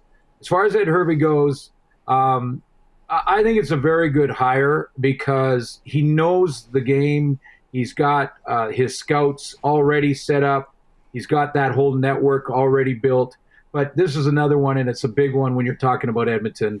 He knows the old style Edmonton football, like what is expected in that organization back in the days when, he was on the tail end of it, yes, and then they started to really struggle. But he did understand the Edmonton way, and that's important. So much there that I want to get to. We're up against a break. We're going to have to do this again on Thursday, Glenn. It's going to happen fast and quick, Barney, with these quarterbacks. And I know free agency is February, but there's some guys that'll probably be traded. Vernon Adams would have to be traded. The answer on Trey Ford from Ed Hervey is going to be very interesting. That'll probably be the next day or two. I'd be funny if he starts the press conference with, "I'm not going to answer any questions about the quarterbacks." Pull one of those moves. All right, Glenn, we'll catch up Thursday, buddy. See you later. Thanks, guys. Press coverage with Glen Suitor, Quality Tire, 9 locations across Saskatchewan. You never needed Quality Tire more than today if you're in Saskatchewan. Quick break. When we come back, we're doing a double talk. It's supposed to be on Mondays. I mixed that up yesterday. Darian Durant's going to join us. It is the All-New SportsCage streaming at sportscage.com. There he is. You know what? Before we get into it, Prairieland Rentals, they have their snowblower sale starting today or tomorrow. Like, how fitting is it?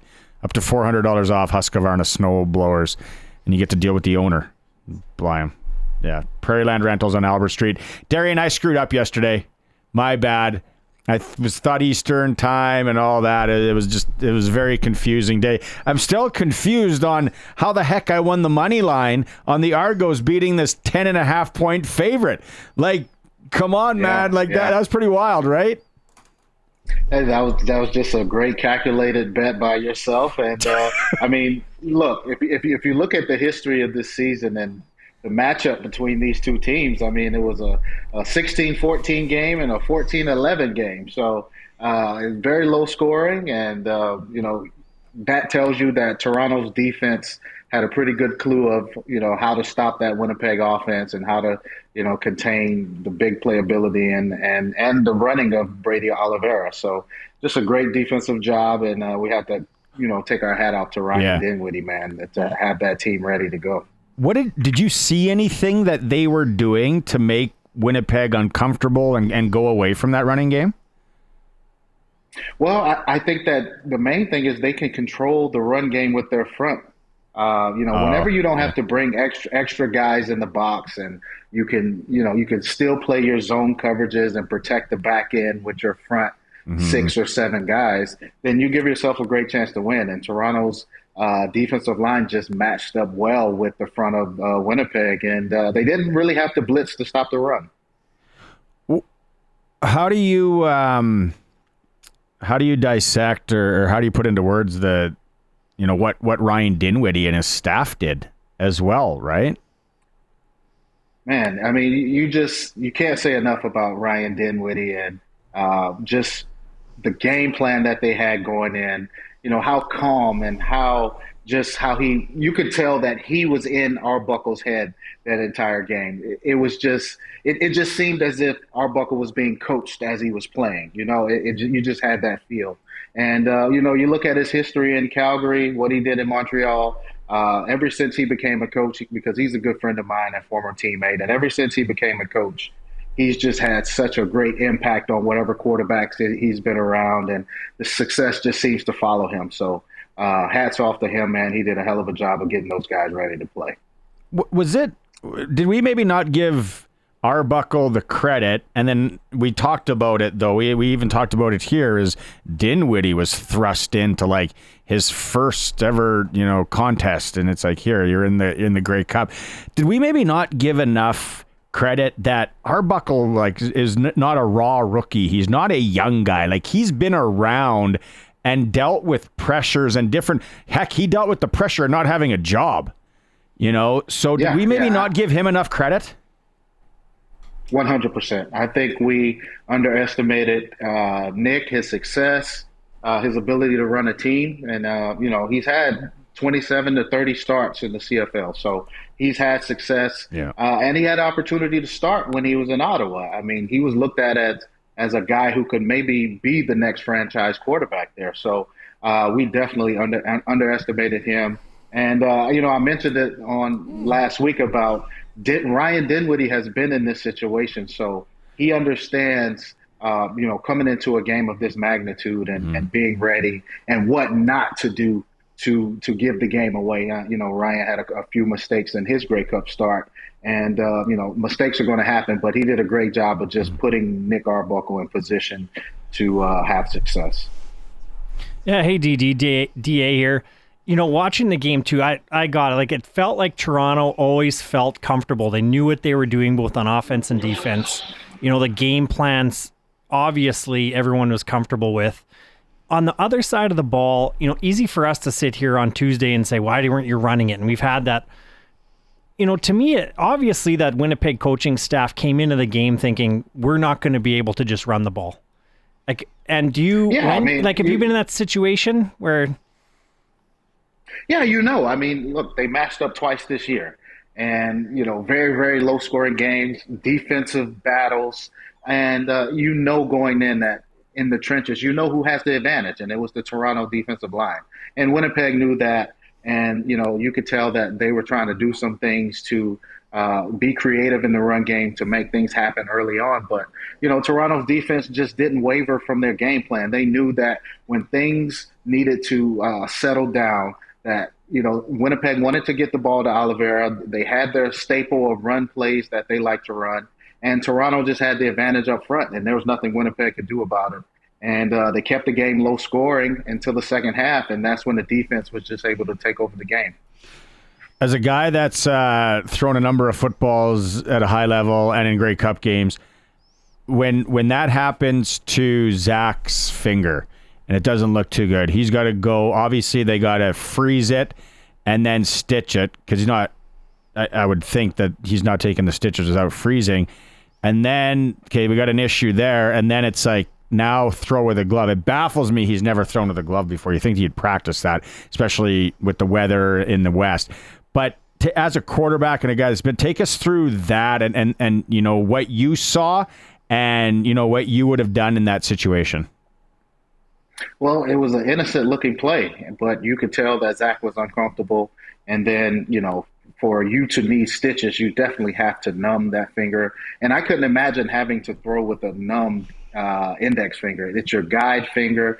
It's how you control your the velocity, the touch, everything you need.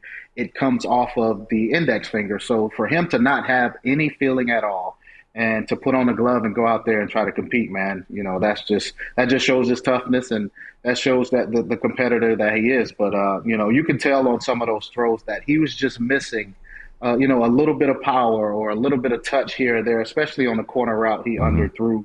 I think it was his first interception of the fourth quarter. You can just tell that he just couldn't guide the ball the way he needed to. And, I couldn't imagine just having a numb index finger trying to go out there and sling it, man. There's no way. So, Darian, DA again, we were talking earlier just about the game itself and the Grey Cup, and pre-game the CFL kind of they decide how we're going to introduce the players or the teams.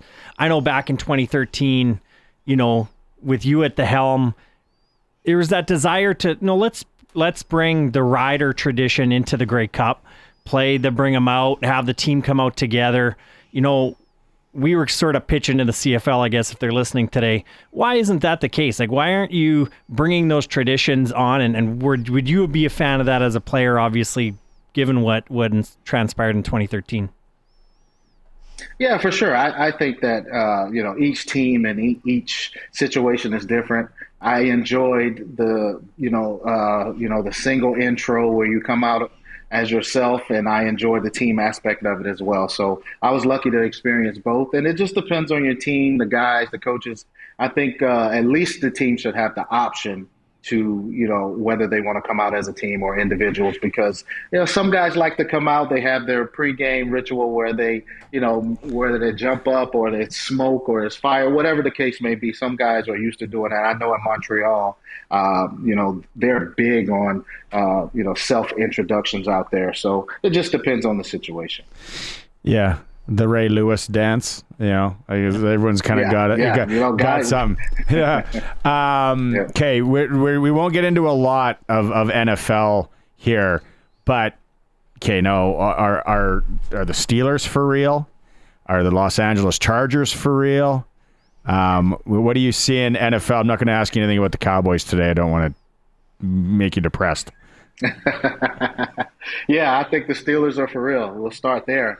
This was their first real test against Baltimore. They won some cupcake games, as we like to say in football terms, but this was their first true test, and they passed.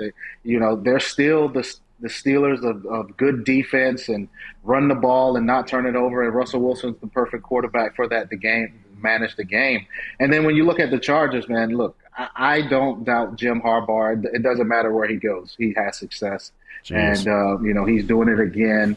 And I think he's had the most success in the NFL, what he did with Colin Kaepernick and the 49ers. And, this is no surprise to me. I knew that once he was able to get with an NFL team, with a quarterback that he was comfortable with, and, he'd have success. So the perfect time to get out of Michigan. You see what's going on with them. They're not playing very well right now.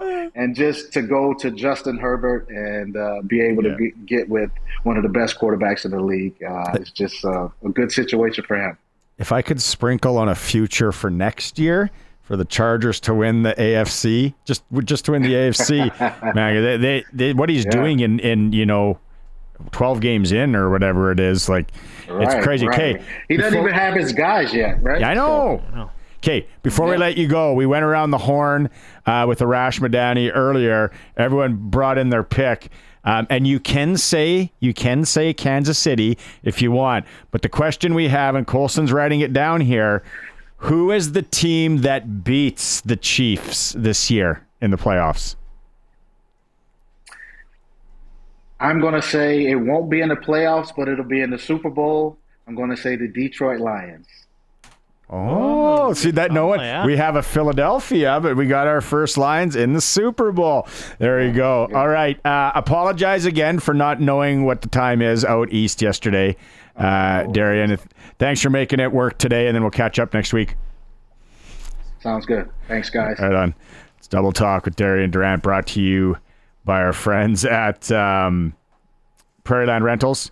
$400 off. Husqvarna snowblowers. Never been better.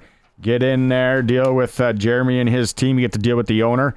And also brought to you by Wolf Industries, your truck repair specialist in Grenfell, servicing all sizes of trucks. You don't want your truck breaking down in weather like this. So, Detroit. Yeah, Detroit's looking buttoned. Yeah. I love it, too, that they just keep the pedal down. There's no stopping. They're just, I don't care for, we're out gaining you 400 yards. We're going to make it 500. I heard some stats of Goff and his percentages, and it's never been done, some of it. It's fun, watching a team like that. And first, I gotta say, I didn't think Campbell would be any good at being a coach after watching that first. I'm like, what's he doing? But they know exactly what they are and exactly what they're trying to do. That team is buttoned down, and they've done very good job, getting high draft picks and making them count. They got guys all over the field that can play. They're fun. They're fun to watch. It's hard not to root for them. Especially here in Regina, where that's all our cable. The Detroit Lions. Bernie It's not 1990. Melfar superstar? Exactly. Little Bernie Smilovitz is happy this year, okay? Bernie. Pivoting away from football, just something I just saw on the internet. We talked earlier about marketing and marketing misses and things like that with the CFL, and I don't know if this was today, but the PWHL, who has done just incredible things in marketing the female hockey game, they have a new no escape rule, which requires players on a team that take a penalty, which leads to penalty time on the clock, to remain on the ice until the face-off that resumes action, which is to say you can't get your penalty killers out there until you get to your first whistle. So if you're on the ice and one of your teammates takes a penalty, you've got to stay on the ice until after the next face-off. So an icing. Basically the Same icing rule. Which just says similar to the current no player change rule that governs icing the puck. In terms of, calling a spade, I'm not following the offensive side of the game, and pushing offense and pushing the opportunity for a team going to the power play to have a greater advantage. Not unlike USA hockey for youth, not allowing you to ice the puck. You gotta play without icing in the US youth hockey. That's legit? Yeah. When you go down to Minot or North Dakota with youth teams. So what happens if you ice the puck? You get fined? It's icing. Yeah. Normally on a penalty kill, up here you can ice the puck.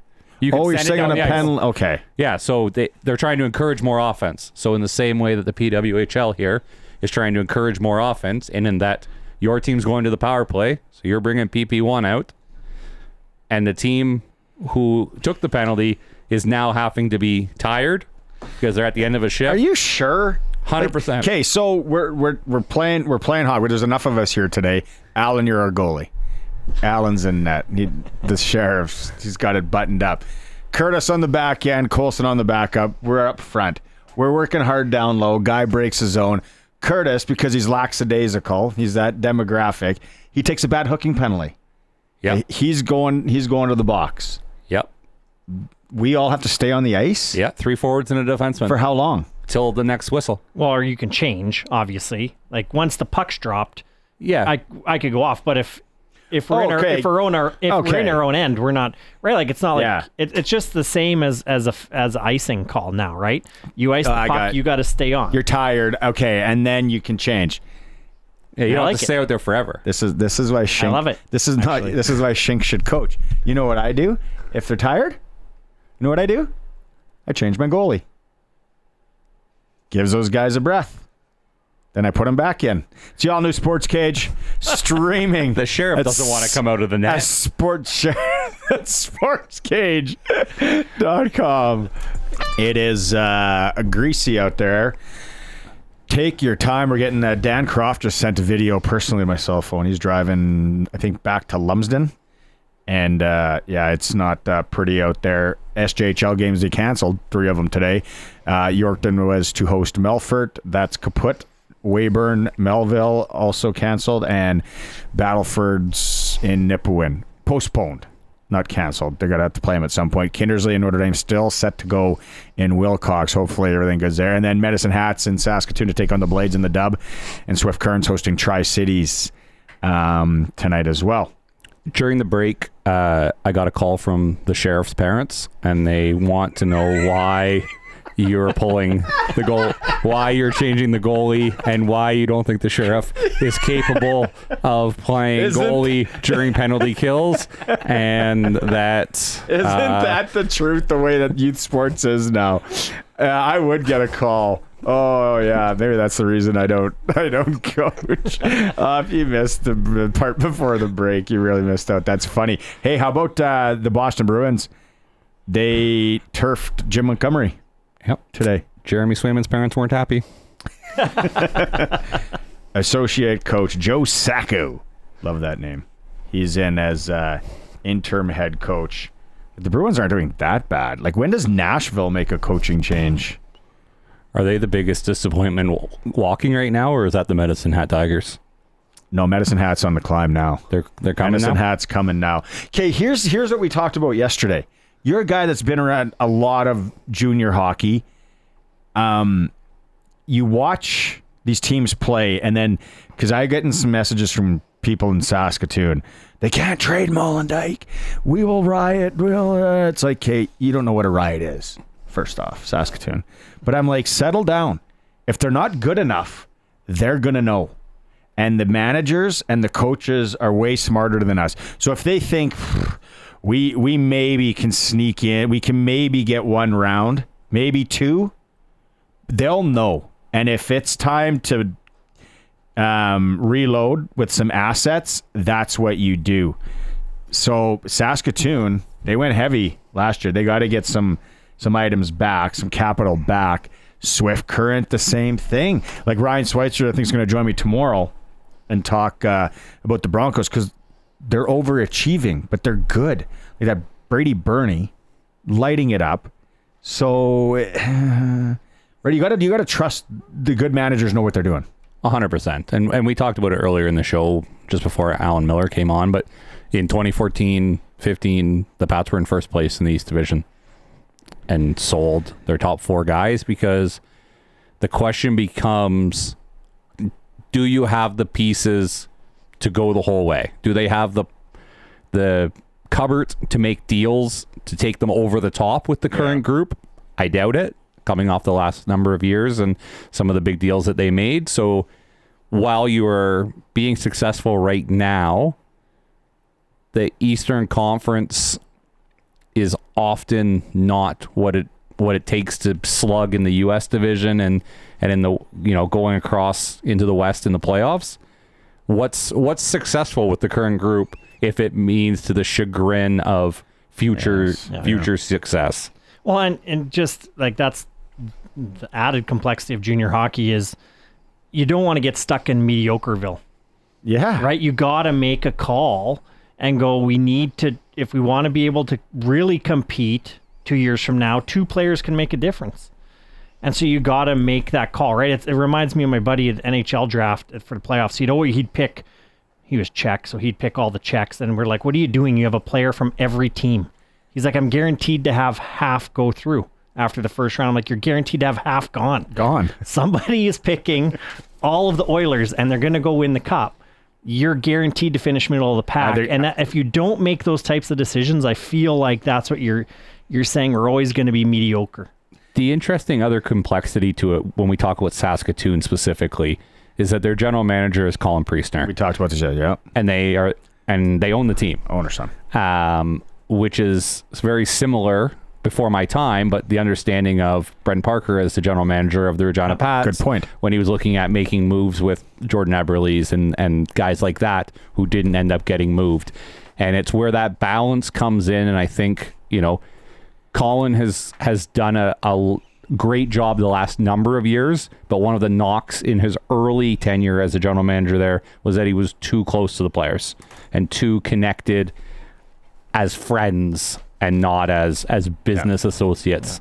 So, I think when it's all said and done, I think they'll do the right thing, which is to move some of those players and to recognize that, as you said, Medicine Hat's coming, and they were supposed to be the number 1 team in the country at the beginning of the year. There's a lot out west, and they're growing. They're getting better. It's hard to say. This was a lot of fun. The 3. Hey, having 3. We'll do it again. Thanks, boys, over there at CNC Sheriff. Sorry I had to pull you. We'll make it up for you.